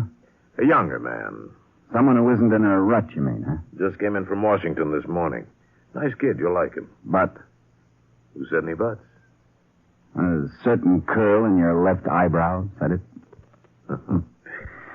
Well, he's 22 years old. Kind of excited about the whole thing, you know. A novice. Huh. Oh, no. Oh, he topped the class in theory. Valedictorian, class of 51, eh? Well, he's apt to be a little over-anxious about his first assignment.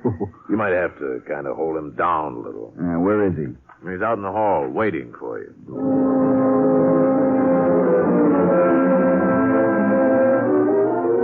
Al Banning was a nice kid, and like the chief said, young and eager. Walking beside him in the bright sunlight that afternoon made me feel a little old and tired. You understand, Al? We've got to find Gus Manelli or the guy who knifed him, Nick Forbes. You've studied their pictures, know their chief characteristics, don't you? I'd know them in a minute. That's the stuff, boy. You're going to keep Forbes' home covered in case he turns up. Sounds kind of inactive. He might not even show up. Well, it's happened that way lots of times. What about a relief man for food and such necessities? You'll improvise. The minute he shows up, call the office.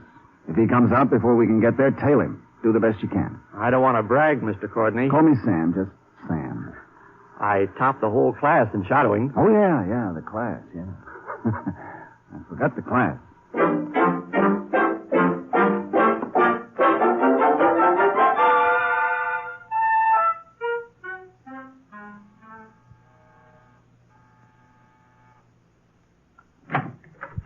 What do you want? I want to see Gus. He's not here. You his mother? Yes. What time will he be home? He doesn't stay here anymore. Where can I reach him? I'm a friend of his. Good friends he has. To prison they lead him. Is he in New York? I don't know. He comes here no more. Now that he has a wife, he needs no one else. Gus married. I never heard that. And you a friend of his? 4 months they have been man and wife. And I have not yet met her. That is a son for you. What was the girl's name? Catherine MacDonald. He's ashamed to bring her to me. Maybe he's ashamed of her, Mrs. Manelli. Thank you. Good day to you.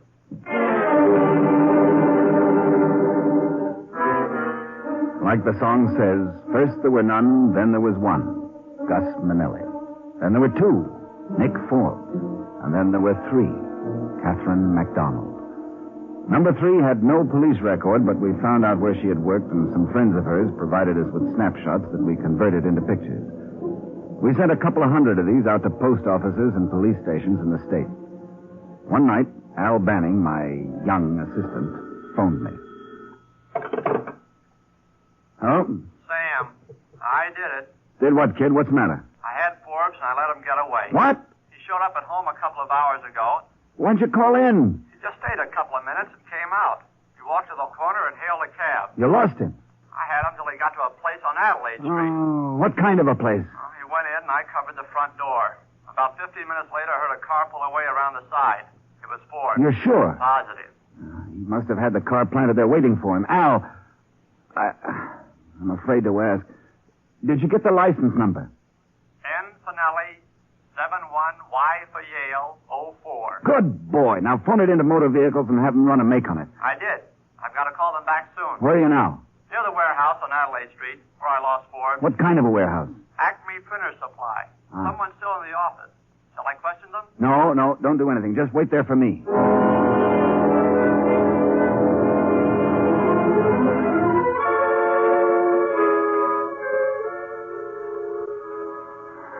I didn't figure he'd leave around the side.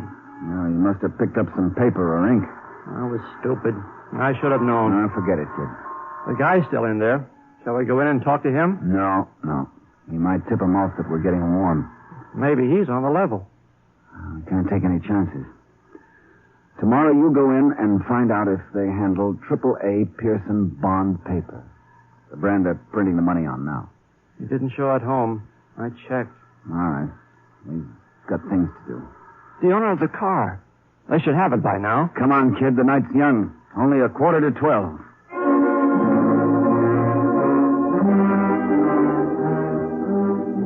Police headquarters had the information on the car ready for us when we got there. It was owned by a Mr. Blake, Andrew Blake, certified accountant. His address, 926 Ashley Drive in Long Island. It was nearly 2 a.m. when we parked the car about half a block from that number. Al was tense and nervous, like a novice should be. Footsteps sound kind of loud this time of night. I was wondering when you were going to develop some of the neophyte symptoms. I've got them now. Let's get around the back. We'll take a look in Mr. Blake's garage. We'll go up this lane. What if it's locked? Then we get in anyways.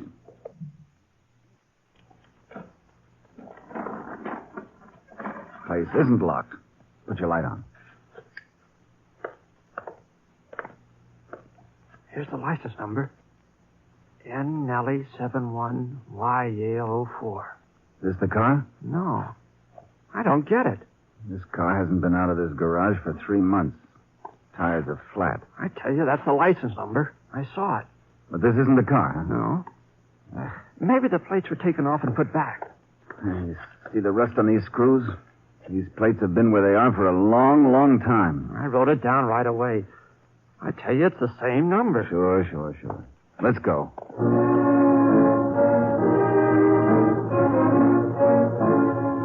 The big lead dissolved into -0. We even went so far as to check on all license numbers that had the same 4 markings, but it led us nowhere. I sent him back to keep an eye on Forbes' house. 2 days later, the chief sent for me.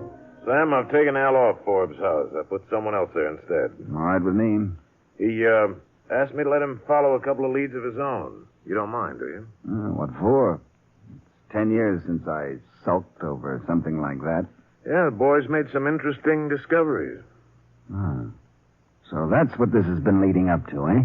He found out that the McDonald girl, Gus Manelli's wife, used to work for the accountant. What's his name? Blake? Yeah. Then he got into Blake's garage and took one of the sets of plates off and had them tested in the lab. The kid's all right at that. What did he find? Some bits of clay, the type they make molds out of. I'll be darned. He figures somebody made a cast of the license plate, huh? Yeah. Manelli could have gotten to it, I guess. Maybe the accountant himself. How'd you like to go and have a talk with him? That's Al's lead. I think he's the one to... Well, that's one thing he's not ready for yet. Just an exploratory talk. Don't spring anything on him. No, I'll play it soft and sweet. Waltz tempo.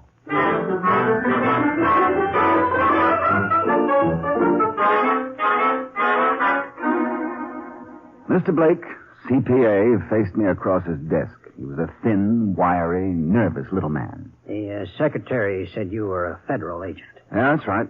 Oh, what do you want to see me about? You had a Catherine McDonald working for you some time ago. Working? A light-headed, gum-chewing incompetent. Any ideas to her whereabouts? She would hardly have reason to keep in touch with me. I had to discharge her. Why? Incompetence, I told you before. You haven't seen her since? Who says I have? Nobody. I just asked. Well, I haven't. Was she ever at your home in Long Island? She may have been. See here, it seems that your questions are directed towards me, not her. Not at all. Well, I don't know where she is. What's she done? You haven't seen her since her discharge? Are you baiting me? If you have proof to the contrary, just say so. You're very jumpy, Mr. Blake. What about? Well, there's an inference in your tone I resent, and I'll say nothing further without benefit of counsel. That's very interesting. I will not be browbeaten into statements. If you persist, I'll phone my lawyer. Don't bother. It's enough to know that you feel the need of counsel. There you go, distorting, putting words in my mouth. Goodbye, Mr. Blake.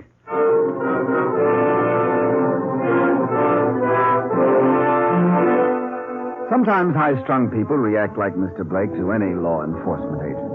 But in his case, I detected a genuine fear of being questioned. I put him down for future reference.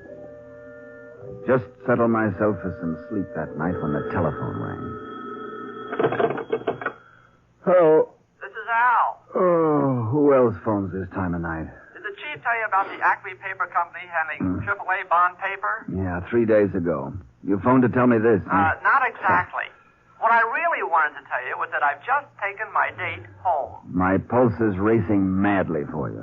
She's a swell looker. Okay, so you love her. Marry her, and I'll present you with a waffle iron. Good night, Al. Maybe I don't make myself clear. This date of mine is someone extra special. I'm listening. She works for the Acme Paper Supply Company. Huh? Tonight she told me something you ought to know. Well, for crying out loud, let's have it. Forbes is due back any day now for some more paper. Good boy. Now, first thing tomorrow, find a spot from which you can see anyone who comes or goes out of that building. There's an empty restaurant across the street. Find out who owns it, and we'll stake out there. I've already done that. Okay. You know, kid, I'm beginning to wonder. About what? You wouldn't be gunning for the chief's job, would you? I couldn't stand to be in an office all day.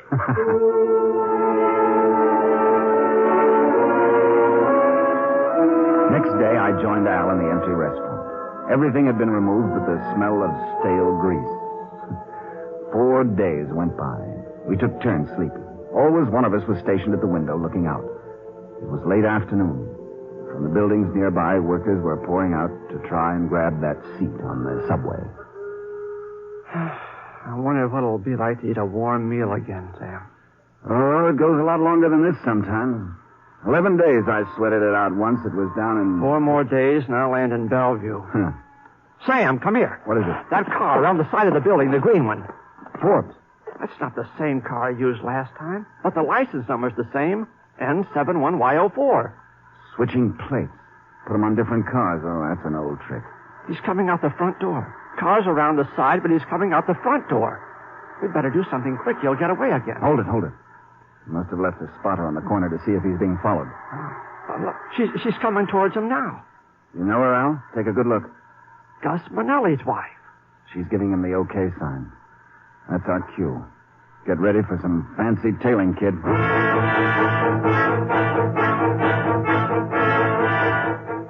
Forbes tried every known gimmick to test for a shadow. He ran signals, made unexpected left and right turns, stopped and started again suddenly.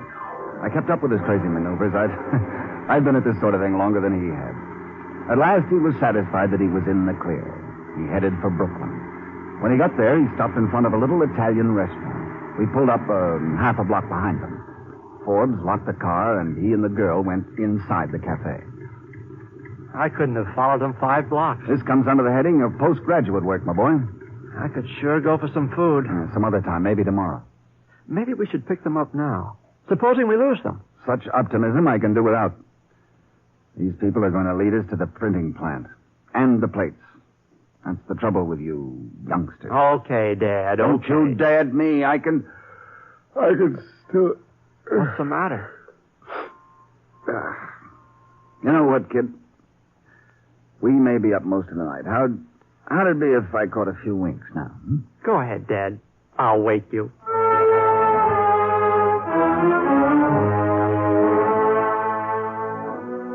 I had hardly settled back on the car seat when Al shook me awake. The green car was hitting the road again. It picked up another man in the restaurant, and he drove off with him. They parked the car in a garage on 46th Street. They got out and hailed a cab. Each of them was carrying a parcel wrapped in heavy brown shipping paper. And the cab dropped them off at the big bus depot on 58th, and the girl went to the ticket window and bought 3 bus tickets. I saw them board the bus for Saratoga, and when she pulled out, we were right behind it. It was a long, grim ride. 5 hours worth. About 2 o'clock in the morning, the bus stopped in a little town called Rosedale. We did likewise. Who'd think the bus would stop in a spot like this? Huh? Sam, they're getting out. Yeah, I see. Now, I'll go after him on foot. Car's no good now. What'll I do? Wait here? Yeah. If I wave to you, pull up. They're just standing there. I think I know why. They're waiting for someone to pick them up. Then let's take them now. No, sit tight. They're no good to us now. There it is. You're just going to sit here and let them get away? I told you they're no good to us now. You got to find the plant. It's around here someplace. If you're letting them get away, I'm going to start up. Turn the ignition off. Sam! Turn it off! Come on. Where are we going? The general store. Small towns generally have the post office in one of the general stores. Here it is. Yes, but... Living quarters are in the back. Oh, the guy should have heard me by now. The light coming on in the corner window. What do you want? I'm not serving anyone this time of night. Open up. United States federal agents. Agents? All right. This guy will be able to tell us where we can find them. Hope you're right. Federal agents? What do you want? Let us in. Give us some light here, will you? There been a holdup around here? You know most everybody who lives around here, don't you? Yeah, this time of the year I do. Summer season hasn't started yet. We're looking for a Gus Manelli. Manelli. No such name in this district. How about Forbes? Nick Forbes. Oh, that's another one I never heard. Look, maybe you'll recognize him by these pictures. The one with the scar here is Manelli. No, never seen him. That's Forbes. Him neither. Oh, this woman, I know her. That's Mrs. Tetley. Comes in often. Good. Yeah, she and her husband took over the old Barrett farm. Pretty badly run down place it was. You sure this is her? No, pretty as a picture. Sure, I know her. Where is the Barrett place? Oh, it's way up on the hill. Tough spot to get to while it's dark, though. You have to know these parts. You know these parts? None better. All right, get some clothes on. You'll take us there.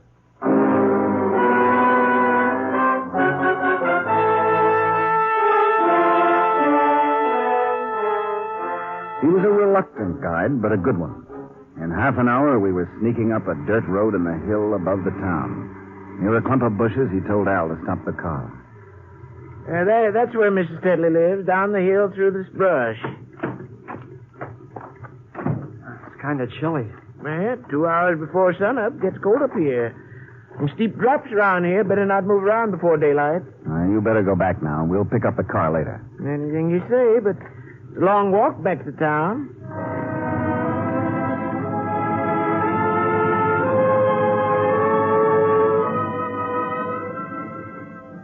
Daylight broke cold and frosty, and we started inching our way down the hill.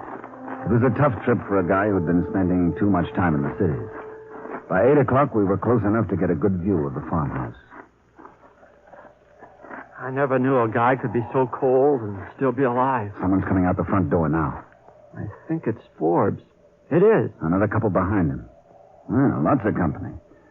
There's our girl, Mrs. Manelli. This is it, Sam? I think so.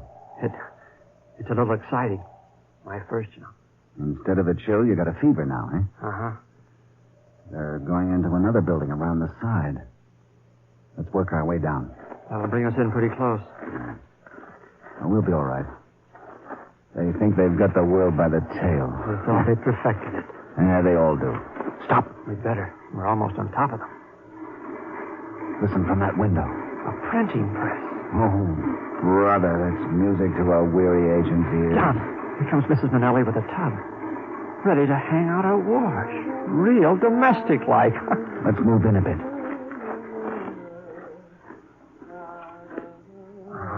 They never told us it'd be like this. Sometimes it's like this, sometimes it isn't. That stuff she's hanging out on the line. It's not clothes. Sam, look.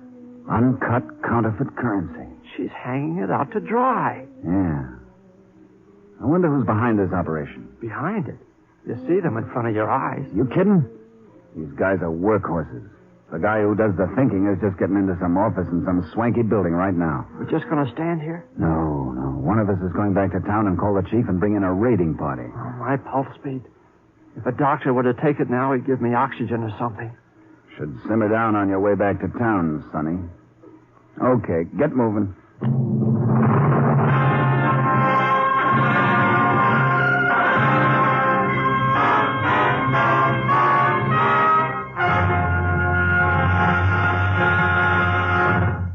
This is Douglas Fairbanks again. The smashing of the counterfeit ring in the case of the green sedan closes another chapter in the distinguished chronicle of our silent men, the special agents of all branches of our federal government, who daily risk their lives to protect the lives of all of us. Next week, we will tell you a story involving diamonds, orchids, and murder in the file case entitled Flowers for Madame, another venture undertaken for our protection by the silent men. The Silent Men is produced and directed by Warren Lewis. The Case of the Green Sedan was written by Lewis and Rusoff and transcribed in Hollywood. Only the names and places were fictional. Featured in our cast were Charles Smith, Paul Frees, Virginia Gregg, Eddie Fields, and Dal McKinnon. Your announcer is Don Stanley. Douglas Fairbanks is currently to be seen in his own motion picture production of Mr. Drake's Duck. Listen again next week and every week for other exciting cases involving the law enforcement adventures of the special agents of our federal government. For they are the Silent Men.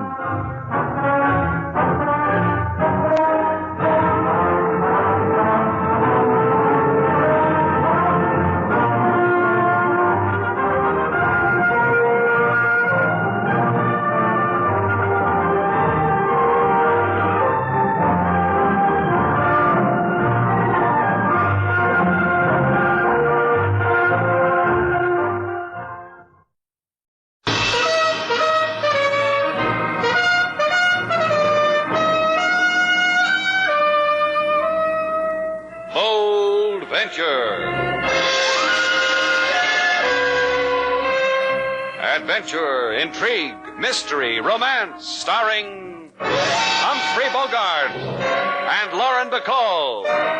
Together in the sultry setting of tropical Havana and the mysterious islands of the Caribbean. Bold Venture.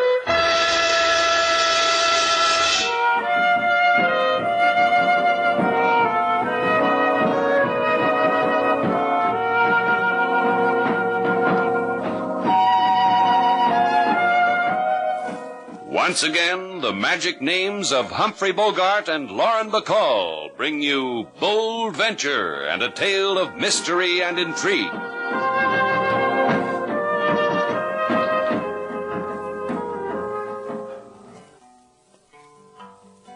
Now in Havana there is a small hotel. From here to there they come pell-mell. No elevators or curtains of lace. It's known all over as Shannon's Place. You like that, Mr. Slade? Oh, sure do. You have another verse, King? Every time, Miss Sailor. Look, we've got work to do. If you don't mind, I'd like to get on with it. Right now, we mind. King's in a singing mood. Go ahead, King. Mr. Shannon, he run the small hotel. He man who like Havana so well. He would rather starve in this city than have $1 million in Cincinnati. Thanks, King. Now it's your turn, Whit. Go ahead. Well, we've been sitting here for 3 hours now talking about it. All I'd like you to do is say yes or no. What'll I say, Sailor? Yes or no? Well, I'd like it. It's a thing I've always wanted to do. If you want my opinion, Mr. Slade. Sure. I've heard stories like this before. Spanish gold. Nothing ever happens. Down in the barrio, secret treasure maps get sold all day long. I know the man who draws them. The man just made a point, Whit. I beg your pardon, and yours, too. Because I'm not making myself clear. Look, I have nothing so tangible as a map. All I have is this knowledge that on the island in Flamingo Cay there is Spanish gold. And this you learned in college. That's right. Now, you people don't have to smile about it. Mr. Cheney and I are serious. That's why he sent me to you. You don't have to smile. I wasn't smiling. Thank you, Mr. Val. Let's see the charts again. Sure, Mr. Kenner. Now, look. See? Your boat could make it easily. Right through the Bahama Channel and along the bank, see? Here's Flamingo Cay, about 30 small islands. Now, this one. Here's one. Due south of Exmouth Sound. Here's a nickel, Slate. Yeah. Heads we go, tails we don't. Tails. Tails we don't. I said 2 out of 3. Yeah, that's right, you did.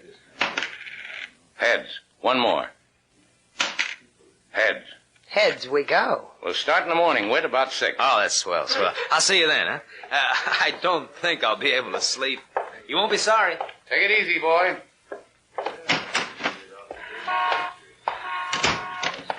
Whit. Uh-huh. Did he bite?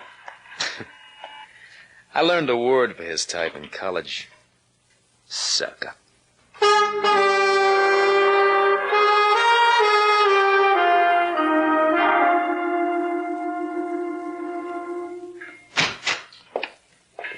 I want to tell you something, Joe, just between you and me. All right. I feel good. I feel good all over. Well, I'm glad for you. Yeah, that's a feeling I like. All that loot just waiting for me. For both of us. For both of us. You're a greedy boy, Whit. That's what makes you so useful. But you'll remember something, Whit. Anything you ask me, I'll remember. Anything you tell me, I'll remember. That's good, because it's my party I call the dance you won't forget now, college boy.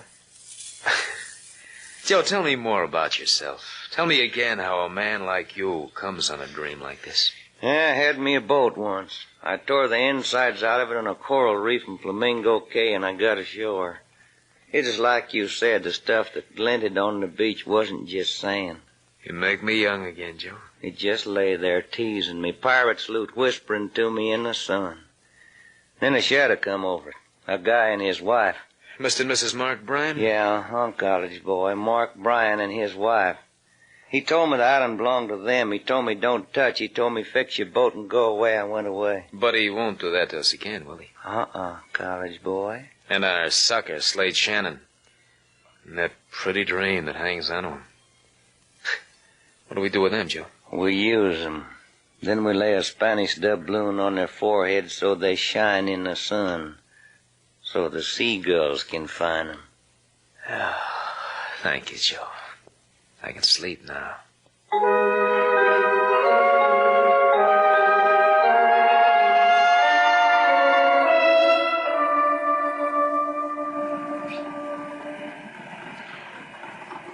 I hope you're a good navigator, Shannon. Now, don't worry about it. That college boy, Whit, he looks worried, and he's got an education. The Bold Venture's gotten through barrier reefs before. Hey, look, Cheney, why don't you trail your feet in the water, light a cigarette, or spit into the wind, the things people are supposed to do on a boat? Well, you're a good sailor, Shannon. Look at that island. That's pretty, huh? All that loot, and all you have to do is tie up at that pier. It's pretty small. I'll make it. 5 feet here, Slade. Shannon. Yeah? There's not a whole lot of room between the bottom of this boat and that coral. Quarter less 5. Shoaling off, Slade. 4.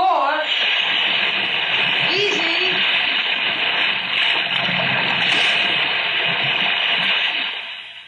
Yeah, that does it. We'll tie up here. Maybe. Huh? Look what we got, a committee standing on the beach. He's got a gun, Cheney. What is this? What it is Mark Bryan and Miss Bryan, looking as red-headed as usual. Sailor, come here. What is it, Slade? Make her fast. I'm going calling. Hey, that looks like a shotgun the man's holding. He couldn't miss with it if he tried. Just make her fast, sailor. Hello. Get out of here. Your name Bryan? And you're Mrs. Bryan. My name is Slate Shannon. Hello, Slate Shannon. Get back on your boat and get out of here. I've counted 4 on your boat. We can put you up. We're lousy with bamboo shacks. I weave 'em in my spare time. You've come for the gold. It's dug up and put away. I didn't say anything about gold. Who are you trying to fool? That man, him, standing on the pier? Don't you think I know him? Joe Cheney. Why don't you just listen for a minute? Listen? You listen. What do you think I'm... Bryan. Oh. That crazy college punk. Shot my husband. What do you know? Someone finally called Mark's bluff. Pick him up, Mr. Shannon. As I said, I've got accommodations for everybody.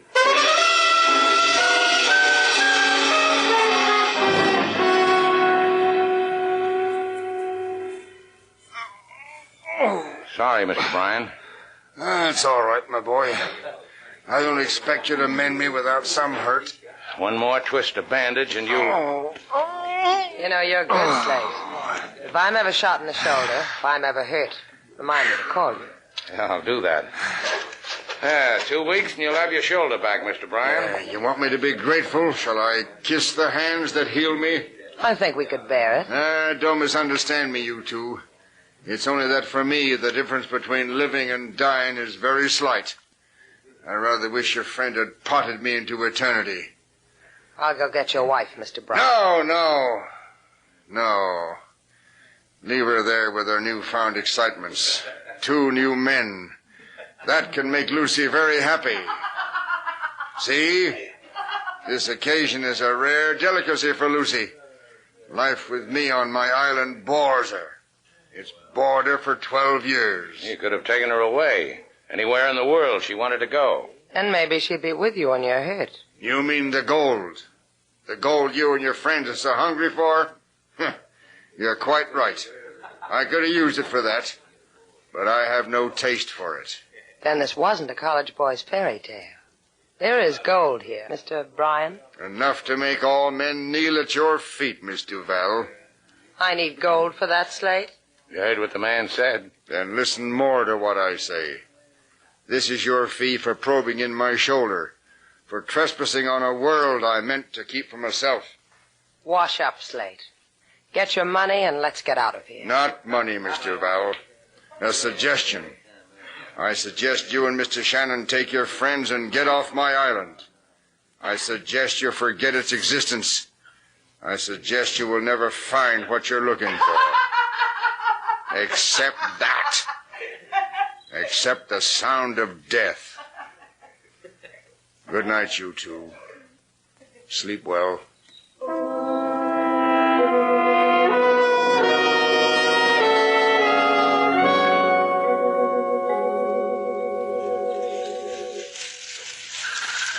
You done good, college boy. You impressed Miss Bryan, I could tell. Redheads and me, Joe, there's an affinity. I tell her the things I'd do for a girl like her if only I had money, so she whispers in my ear where her husband hid the loot. The other side of the island. Take it, she says. It's yours. And now you go to work on Miss Duval, that sailor girl, huh, Will? Hide someplace where you can watch me, Joe. Be a revelation to you. I couldn't live without it. You're on your own, college boy. Now, don't louse it. She'll love every minute of it. Goodbye, Joe.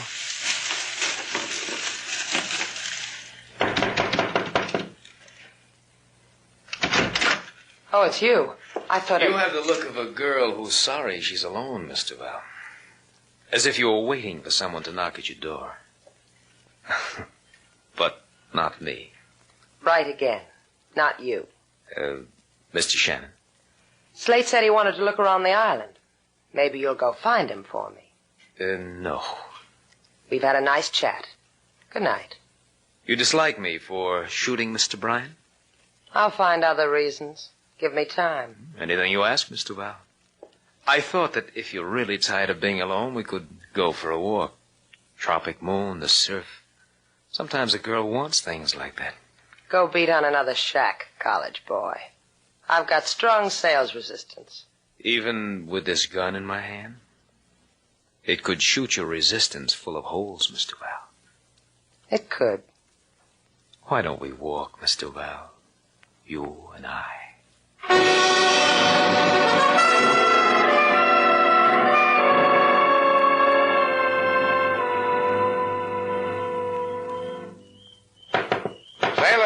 Sailor, get decent and open the door. I thought maybe you'd like to walk. Walk right in. Huh? Walk right in, Shannon. Don't ever argue with a 45. Walk.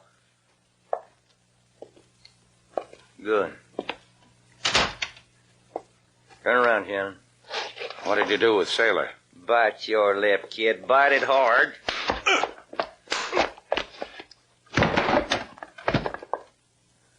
You stay unconscious too long, Shannon, you'll rot.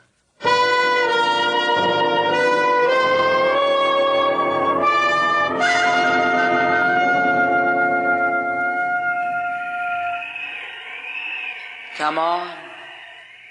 Come on, Slate.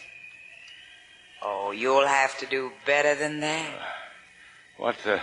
Ah, that's better. Open your eyes. Yeah, help me up. Thanks. Where's Sailor? In the boat. I guess she's in the boat. Look out the window. Huh? Yeah. Hey, the boat... Gone? That's right. She's in the boat, only the boat's gone.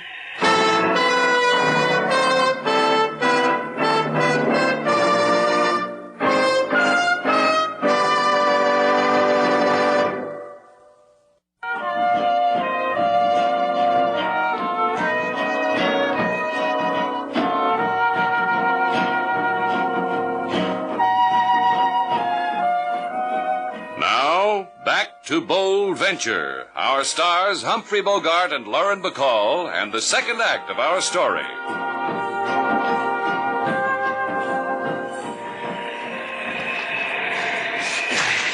She said it would be here. She said all we have to do is dig right here. That redhead crossed me. I'll keep your sweat for the digging, college boy. It'll be here. I said dig. Maybe if he digs hard enough, it'll turn out to be his grave. You're real funny, Mr. Val. You run a boat good, and you're real funny. What did you do to Slate? Or did I forget to tell you? I hit him on the head. With the butt end of this .45. It must have hurt him because he didn't talk back. That's what I done with Slate. You dig for a while, Joe. I want to tell a lady about the splendors of where we are. Little-known facts. She'll enjoy it. Do that, college boy. Maybe it'll do something for me, too. This lagoon you sailed us into, Mr. Val, it's really just a saltwater lake filling up a hole that used to be a volcano. Imagine that. And all of this cove with these sheer cliffs all around, rising up into the sky like a cry for help. Stunning, isn't it? It makes me weep, the sheer stunningness of it. And that hurricane hovering over us like a black winged bird. But it won't touch us here. Because Mother Nature built this place so no storm could touch it. M is for the millionth thing. And on the other side of the island, you're Mr. Shannon. The redhead, her husband, all at the mercy of a tropical hurricane and no place to hide. Will you cry for Mr. Shannon, Sailor? I found it, kid. It's here. Just like she said, it's all here, wrapped in an old sail. Let me look at it, Joe. Get out of the way so I can look at it. We're through here, kid. Yeah. Make the boat ready, Mr. Val. We're sailing away from this lovely place. Wrong again, college boy. What? The black-winged hurricane, remember? The one you were telling me about? Boats die in it, even with me sailing them. Joe, she's right. We wait here till it blows away. I don't mind, Joe. I don't mind a bit. I got the gold to keep me warm.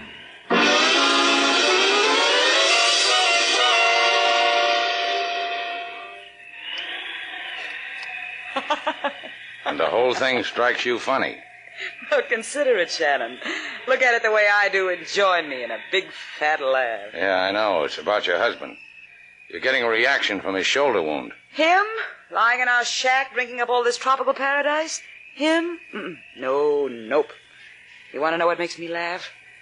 You can see it from here. The moon. I can see it.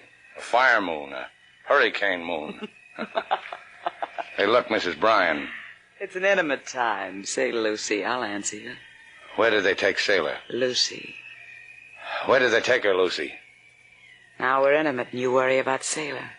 So help me. You gonna hit me? Go ahead if you operate that way. Cheney and Witt put her on the boat because she can navigate out of this reef. Tell me where they went. The other side of the island. We could cuddle up, make a song out of that. That's where the loot is, isn't it? It's where I helped Mark bury him. Now I know what's funny. I'll laugh at you and you laugh at me. That's one way of spending a hurricane. Maybe you're not impressed. That hurricane's really coming. Listen to me, Lucy. I didn't figure it, Shannon. Whenever someone whispers in my ear, I tingle all over. I told them where the treasure was, and they ran out on me. We gotta get out of here. None of us is getting out of here. How do we get to the other side of the island? Why? What for? You've got to listen to me, Lucy. The other side of the island. We've got to get there. You know a way, don't you? It's far. We'll get your husband. He can walk. We can't leave him here. It's far. Can't be too far. It's a small island, Lucy. You miss the mood, huh, Shannon? Sure, I'll take you. All you gotta do is hold my hand.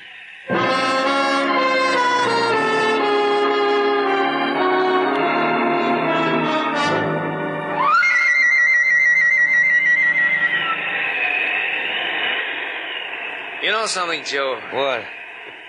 I'm glad we're down here, not up there. People could die up there on top of the island in that hurricane, and we don't want to die, do we, Joe? That's right, kid. I sit here and I dream of what I can do with all this loot. Makes me shudder. Sends chills down my back. Care to share it with me, Mr. Rock? Maybe I would. What? Because I see you in a new light, college boy. That would be the reflection of all this gold, wouldn't it? That's part of it. Tell me, what else would there be? You, the way you are. The dark things you stir up in a girl once she gets to know you. And when did this wonderful thing happen to me? It began when you came into Shannon's place. It built when you shot Mr. Bryan. And the way you handled me when you made me bring you here in the boat. I liked it. You surprised me. I didn't figure for this kind of girl. No? How do you figure me, Joe? I don't have to. I know. Leave her alone, kid. She's got a point, Joe. It interests me. We burn up dreams, you and me, huh, Sarah? Burn them. Blow the ashes away. Start new ones. Whatever you say. Uh-huh. Joe? What's the matter with you, kid? You going crazy? Put that gun away before I slap you across the mouth with it. You won't be able to do that, Joe. I'll tell you why.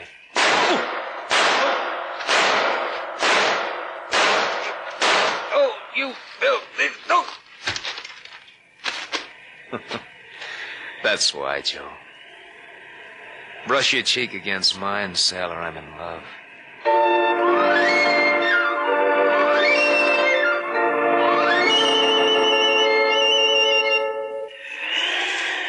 You okay, Brian? You didn't have to take me. Two of you could make it faster. You lean on me. Leave him alone, Shannon. What's the matter with you? I said leave him alone. Do you love him all of a sudden? Shut up.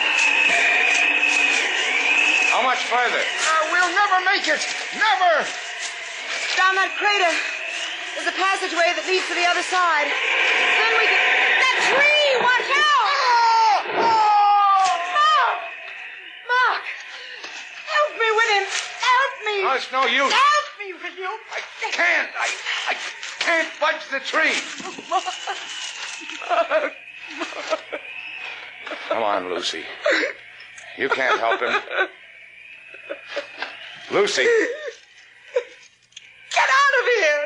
Get out. You can't stay here. I did wrong, Mark. I did wrong, and this happened.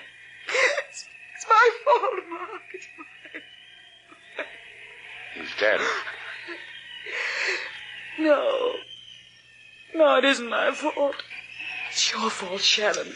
Coming here with that boat, those men. Get out.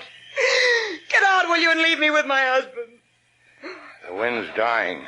You'll be all right. Can't you understand? I want to be with Mark. Tell him how sorry I am. Mark.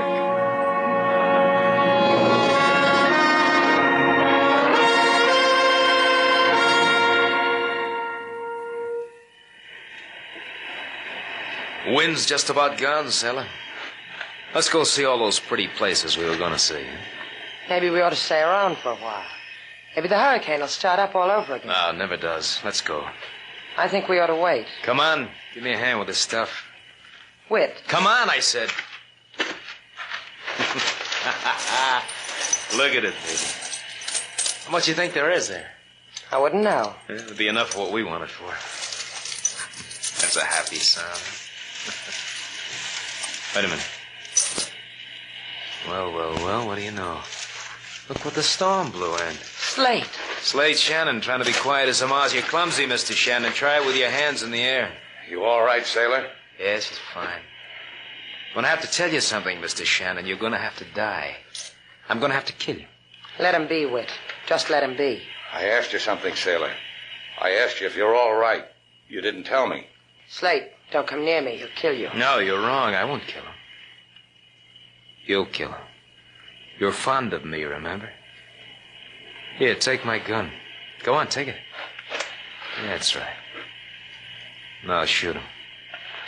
You're not a very bright college boy, are you, Whit? Phi Beta Kappa. Don't point the gun at me. Point it at him. Go ahead, shoot him. Don't come any closer. Sailor, let him have it. I warned you, Whit. You aren't really fond of me at all, Sailor. Stay where you are, Mr. Shannon. This other gun, Joe's gun, is loaded. All the bullets in the gun Sailor's holding are in Joe. What do you do with us now? Kill us both? Only you. Slate. You tried, Sailor. Pick up that sailcloth with the coins in it. Pick it up, Shannon. That's right. Might as well lead a short and useful life. Now carry it over to the boat. Show 'em the way, Sailor. That's right. You get your feet wet, but it won't matter. What are you going to do with all this money? Convert it into coin of the realm, then live. Sailor helped me plan the whole thing. Dry him off first, Whit. Why, you... Watch it, Sailor. I'll tell you. Start holding your breath, Whit.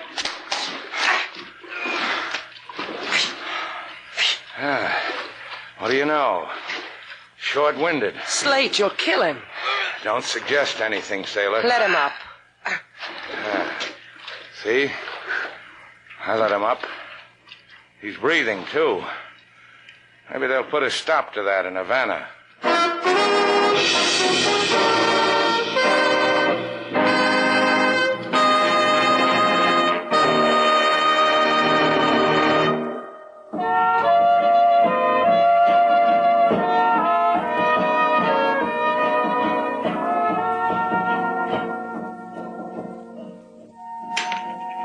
There it is, Sailor.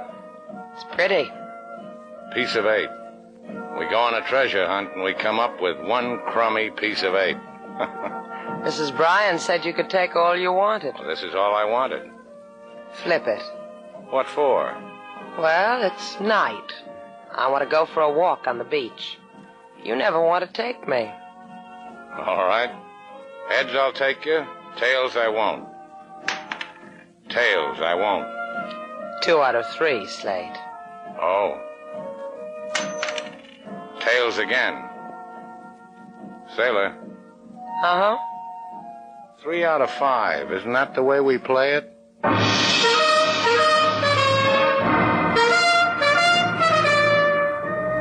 And so our 2 stars, Humphrey Bogart and Lauren Bacall, have brought to a close our latest bold venture story.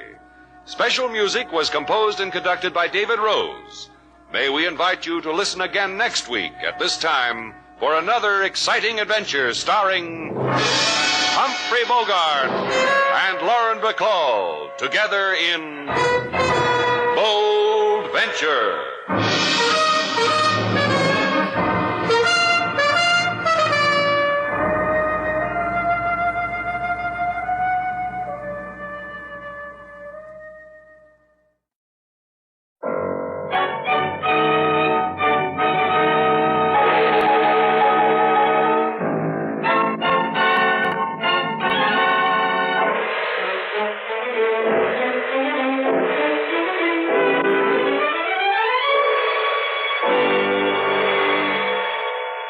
Presenting Orson Welles as the Third Man.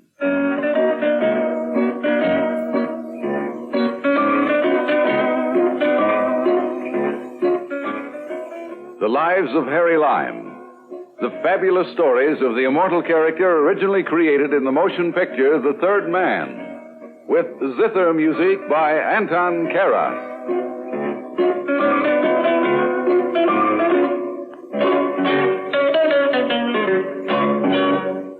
I always say money isn't everything. That's what I say. I mean it, too. In fact, I've always considered it a generous basis for a deal. I take the money and you take the rest. What's that? You don't agree? Well, listen to this story. It all began on a boat. There was a girl involved. Surprised? My doctor always tells me there's nothing like a quiet sea voyage to put you on your feet. Well, my experience is just the reverse. Besides, the sea always makes me sick.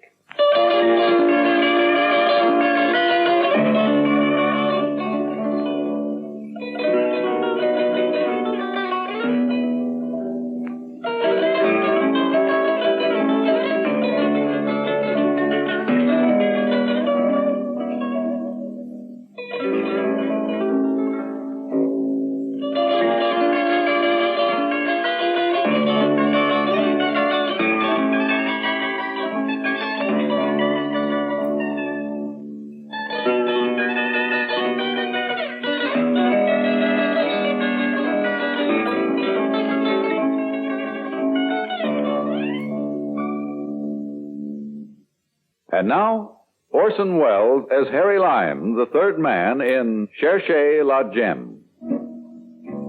It all began on a slow boat to China, and I mean a slow boat to China, just like the song, only without the music. There were only a couple of days out of San Francisco, and in a while I'd be Honolulu, and I'd be getting off, but not yet, not in the middle of the Pacific, and I was so bored, I was almost tempted to try.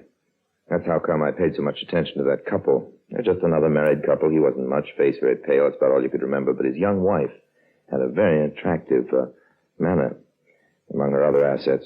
We caught each other's eye once or twice, which didn't seem to bother her much, except in a nice way, and we got acquainted the next night. They were always quarreling, the couple, this cute little thing, and Mr. Paleface. I don't know why. Whenever I saw them, they were in the midst of some kind of squabble, and now at the ship's bar, Mr. Paleface, darn fool that he was, picked himself up and walked off, leaving her there. And you've got to say one thing for me. I let him get out the door. Then I counted a fast 3 and strolled over to her table. May I join you? I wish you would. What are you drinking? Ryan water. Waiter. Yes, sir. Ryan water and a scotch. Yes. At last. At last, what? What? Foolish girl. We meet. It's only a day and a half that you've been giving me the once over. Not so lightly. Well, we've wasted a day and a half of our lives. You say the right things, Mr. Let's just get acquainted. Names can come later. You know what? What? You say the right thing. You said that before. It's worth repeating. Her name, as a matter of fact, and just to keep the record straight, was Anne. Anne Brissy, I think it was. She was blonde. Kind that likes to drink. I didn't discourage her. By the time we got up on the boat deck, Annie was beginning to feel the motion of the ship. Harry. How you feeling? Kiss me. You're feeling fine. Harry. That was dreamy. You better just keep holding on, honey. It's all right with me, dream man. Harry. Mm-hmm. Got something to confess to you. Bet I can guess what it is. You're not married to that guy you were fighting with. Oh, no. I'm married to him, all right. You wouldn't think so, but... No. I wanted to confess something else. I've had too much to drink, Harry. How about you? Oh, I've had too much of that moon. What do you mean? Look, a few more days it'll be full, and then I don't know what'll happen to me. I just hope I'm around when it does, Harry. My, you're romantic. Occasionally, honey, occasionally. When I have the time. Say, what made you think I wasn't married? Stupidity. I saw you quarreling all over the boat. Should have known you were. Yeah. You'd think that after a guy spends 5 years in jail... In jail? Yes. Guess I shouldn't have told you that, should I, Harry? I wouldn't, except I had too much... Forget it, honey. So will I. We're friends, aren't we? And that moon's nudging me again. Oh, Harry, I love your kisses. Don't tell me your troubles, Annie. Let's just be friends, If you're a friend, you should want to listen to me. You've got a point. Why shouldn't I tell you? Oh, nice. Joe just got out.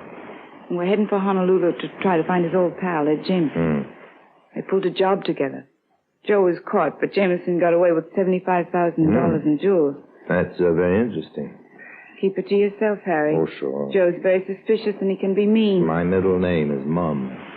Joe will find him. He had him traced to Honolulu. Jameson was always a sucker for warm weather. 5 years is a long time. Jameson must have cashed in those jewels. I know. They're still hot. And Jameson is a very cautious character. Want to see a picture of him? Of who? Ed Jameson. Sure. Open my purse. Well, I not only looked at the picture of Ed Jameson, I also transferred it from her purse to my pocket. She was probably frightened because of what she'd spilled and didn't want to bump into me, so I didn't see her for the rest of the trip, but I'll tell you the truth, I didn't much care. I wasn't bored anymore. I had an interest in life.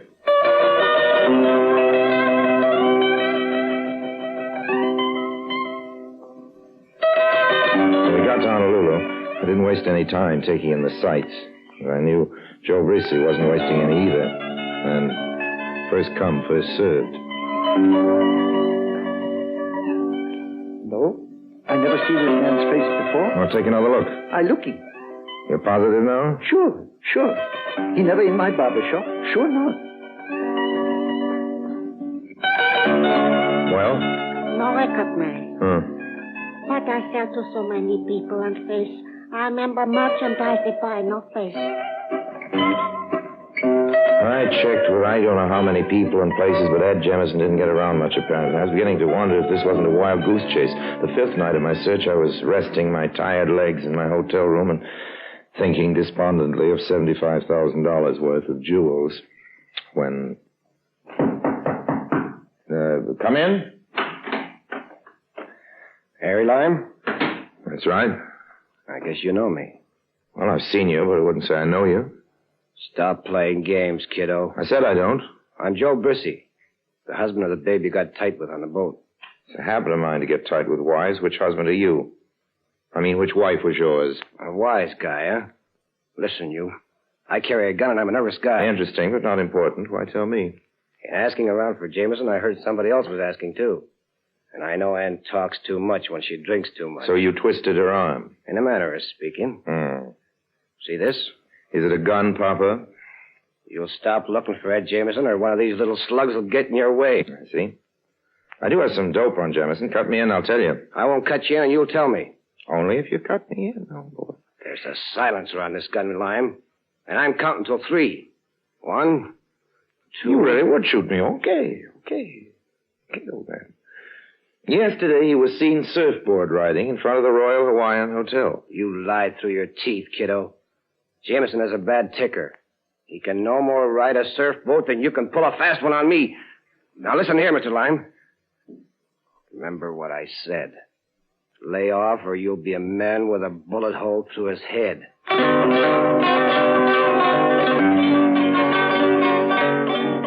Joe Brissy's remark that Jemison had a bad heart gave me an idea. I began checking hospitals and doctors, and then, one afternoon... Are you the nurse in charge? Yes, what can I do for you? If you'll take a look at my badge. The FBI? We're checking on someone. We only have his photograph to go by. Here it is. I know who he is, was. Died here several months ago. Heart attack. No. He left a wife and stepdaughter. Do you know where they live? Yes, or at least we probably have a record of their address. They run a rooming house on King Street. If you'll wait a moment, I'll get it for you.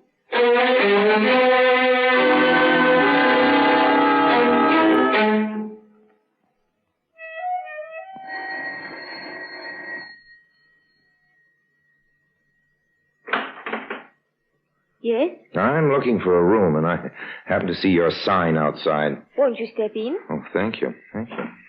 My mother does all the renting. I'll have to see what's available. I'm disappointed in you. What do you mean? Well, I was hoping you'd speak pidgin English. I'm getting to like it. I apologize. But 4 years at the university here have knocked it out of me. Well, occasionally a man gets bored even with charming pidgin English. I like yours. Are you in the islands for vacation? No, for my health. You don't look sick. I'm not. But I want to go on being healthy. How long are you staying? It all depends. Oh? Depends on whether you let me take you to dinner every night of every day. Say, you don't let any grass grow under your feet. Well, life is short at the longest. Am I right? My mother would like you. If she's your mother, I'd like her, too. Where is she? On the island of Hawaii.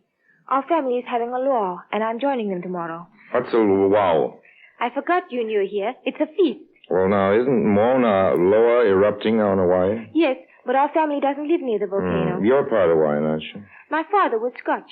That makes me a hapahoala. That means half and half. Well, if every girl was a hapawala, all I can say is what a stunning world we'd have. Take it easy. Or I might accept your invitation to dinner. If I say something, will you be angry? Yes? I'll say it anyway. You are the most beautiful girl I have ever seen.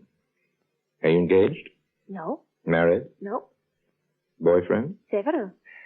And those earrings you're wearing, they don't spoil the scenery either. Oh, they're only imitation.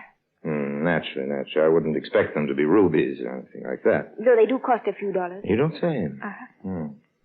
Well, now that we're all friends, let me introduce myself. I'm Harry Lime. I'm Moana Burns. Pleased to meet you.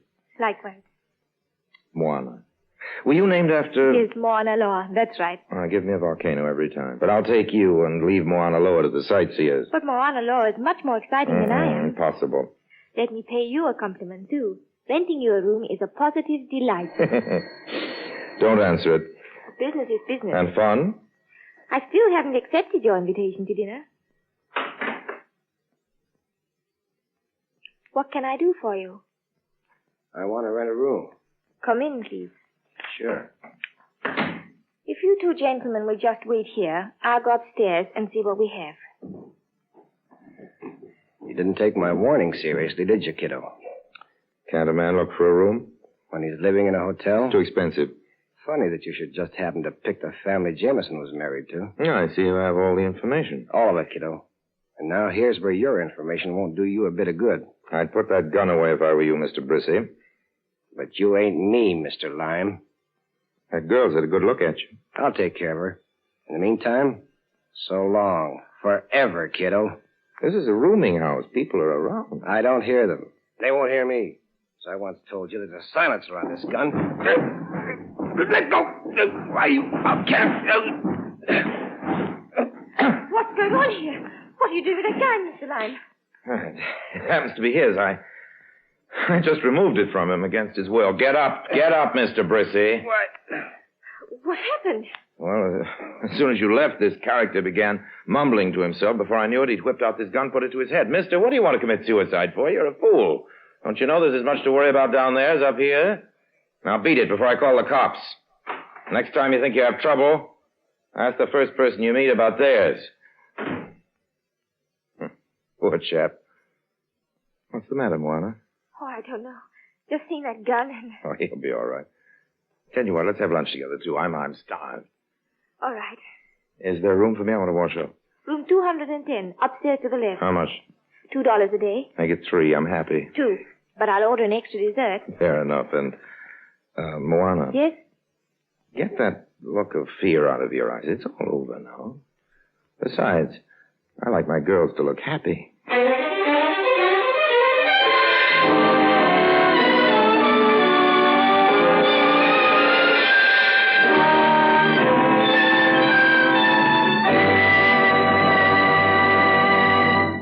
Orson Welles returns in just a moment as the third man.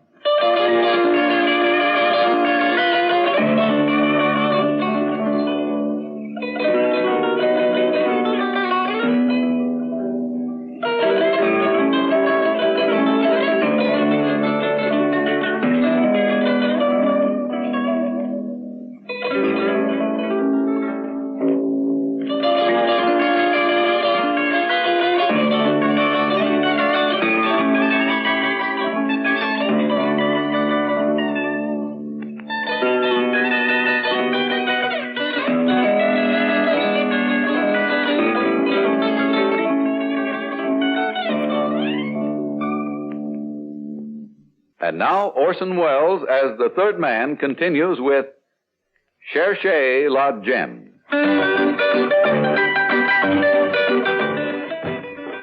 Whenever you're ready, Moana. I sat down and lit a cigarette. Suddenly I had a funny feeling. Moana? No answer. Went through the apartment fast. No Moana. I rushed outside just in time to see her get in a cab with a suitcase and drive off. She probably suspected something, but as long as she had what I was sure was in her grip, I didn't care. As luck would have it, there wasn't a cab around, but finally... Hey, taxi! To the waterfront. And roll it. I'll pay for speed. We're rolling, mister. Hang on. Is there a boat leaving for Hawaii? The Flying Fish. But I don't think you'll catch him. I think he gone already. Maybe not, though. When's the next boat? Tomorrow. When we pulled up to the pier, the Flying Fish was 100 yards away and picking up steam. I could swim, but not that fast. You just miss him. A boat is a her. You want to go to Hawaii, eh? That's the general idea. Uh-huh. Your cab doesn't ride on water, does it? Airplane goes there soon. Okay, Buster. To the airport.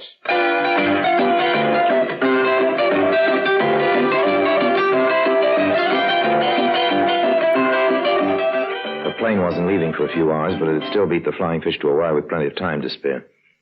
I spent the afternoon being careful and staying out of sight. Didn't want to tangle with Joe Brissy again. The plane was crowded. Everybody wanted to see Mauna Loa in eruption. I sat back in my seat, watched the blue-green ocean below. Someone up front moved, and there was something about his movement. Yes,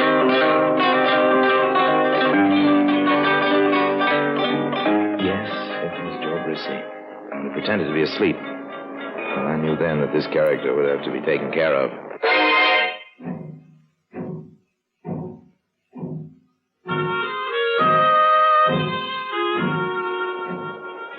I was first off the plane, managed to give Joe the slip, hired a car, and drove to near the pier where I waited for the Flying Fish to dock. Sure enough, Moana was on it. She was met by a handsome Hawaiian woman, probably her mother. They drove off, and I followed at a safe distance. When we arrived at the beach, the family luau was in full swing. Harry. Oh, well, weren't we having lunch together? I was angry with you, but then I said, forgive and forget, so I forgave. But I couldn't forget, so here I am. You came just to see me? What else would I come here for? I'm sorry I ran off like that, Harry. That man got me all unstrung, and I wanted to be near my folks. Well, that's understandable. So, will you forgive me again, please? I'd forgive you again without a please. What are we waiting for? For you to take me in your arms. That's the easiest thing I've ever done in all my life. And the easiest by far. Harry. Yes, baby. Don't talk so much. I get you. Harry. Mm-hmm. I could really like you. You scare me. Why? What would happen if you really went for me? Moana? Oh, meet a friend of mine, Uncle. Then you are welcome, sir. And even if you are not a friend of Moana's, but a friend of the people, you are welcome too. Well, thank you. Come, we will give you to eat. So many good things. Pig wrapped in palm leaves and roasted in the ground. Fish, fruits, and okeluha. That's what we call liquor. I accept your invitation, but first I want to go back to Ilo and get some okalua to bring to your luau. But that is not necessary. We have too much now. I feel better, though. I'd really like to bring you some. Don't you want me to feel good? All right. Get in. I'll drive you. Oh, I don't want to take you away from your folks, Moana. I know where all the liquor stores are in Hilo. Well, I can ask, can't I? Besides, I want to be with you. Come on, get in. You should have called instead of renting a car. I was too anxious to see you. Always be that way for me, Harry. Oh. Anxious. Look in the mirror, Harry. Oh, that car. Yes, that man at the wheel. It's the same man who tried to shoot himself. Looks like him at that. Step on it. What are you doing here? Maybe he has it in for me and followed me. You never can tell with these people. And the same to you.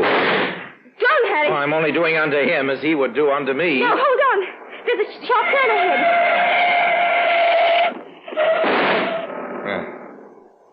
He won't be following us anymore. Flat tire. I think we should report him. Tomorrow. Tonight, let's enjoy ourselves.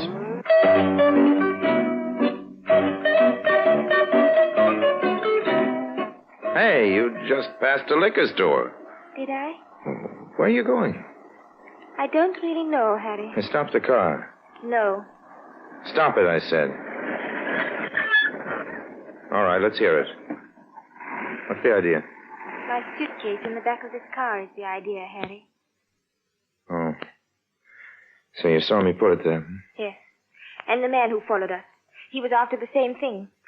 When you both fought in my house, I didn't believe your story. Why not? It was a good story. You said you were a tourist. A tourist doesn't carry a gun. Moana, the trouble with you is you have a suspicious nature. Hey, where are you going? To look at the moon. There's a beautiful view on the cliff here. Come out of the car, Harry. Okay, honey. I'm as romantic as the next, I guess. But listen, honey, where do you stand about the jewels? Oh, Harry, I don't care about the jewels. Look at the moon. It's a great moon, kid. I don't know when I saw a better one, but $75,000 worth of... Hey, that's the brake off. The car's moving. Harry, don't try to stop it. You can't. You can't, Harry. It's a 1,000-foot drop to the sea.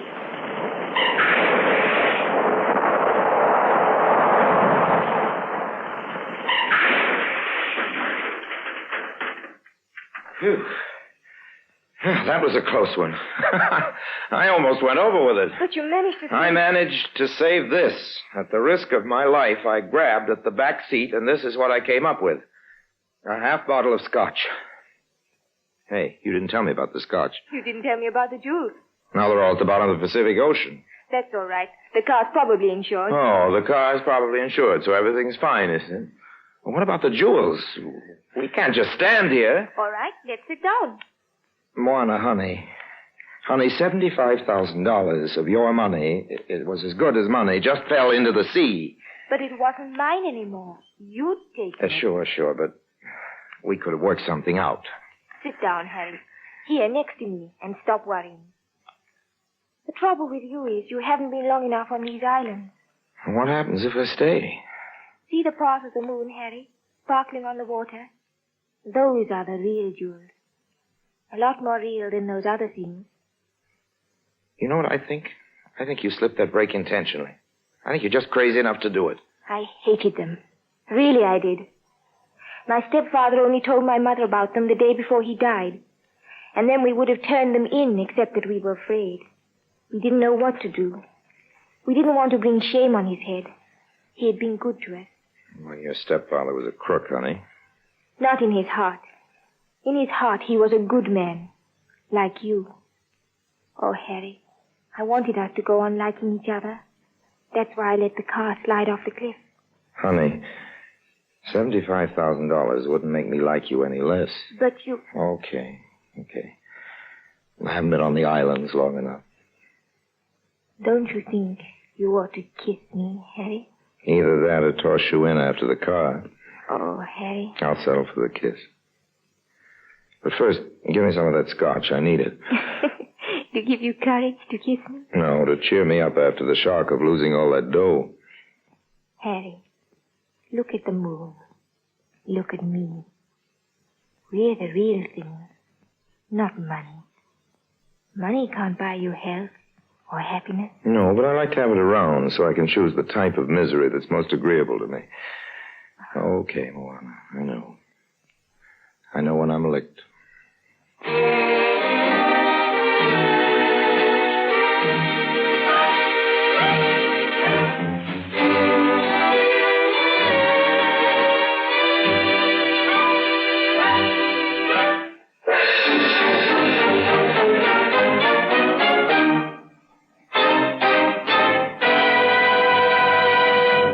Harry Lime returns in just a moment.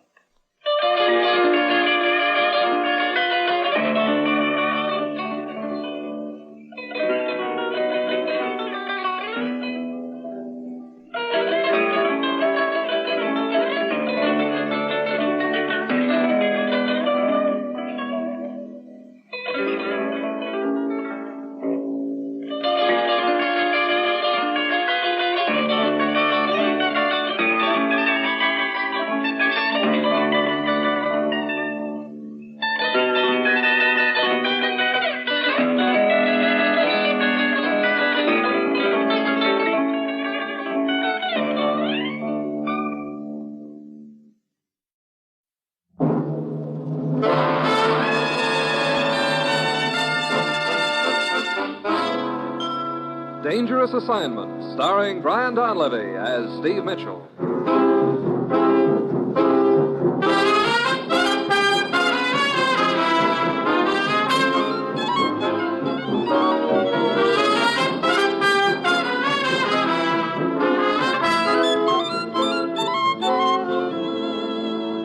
Yeah, danger is my assignment. I get sent to a lot of places I can't even pronounce. They all spell the same thing, though, trouble. But when I walk into the commissioner's office, I don't realize this assignment's going to give me a lesson in etiquette. I'd always thought it was rude to turn down a free drink. Now I know it can be fatal.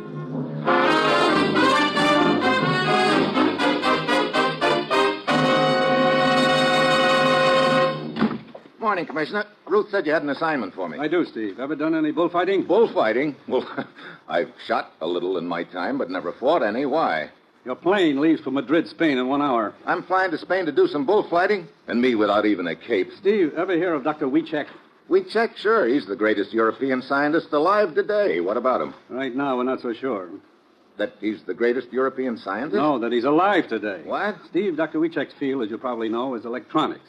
He's developed a new theory that could result in a revolutionary type of radio tube. A tube which does the work of 3 ordinary tubes.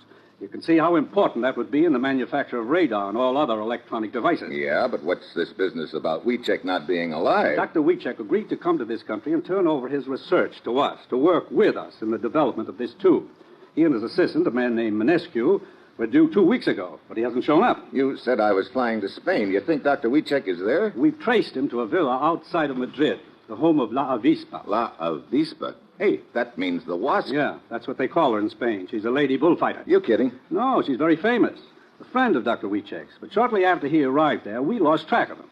We've sent several cables, and a man from our embassy in Madrid called on La Avispa, but she hasn't been very cooperative about giving us any information concerning Dr. Wiecek. You sure she's a friend of his? Right now, we're not sure of anything. So Steve, get over to Madrid. Talk to this La Avispa. Then go anywhere and do anything that's necessary to find Dr. Wiecek. Well, that's it. You've got your assignment. Good luck.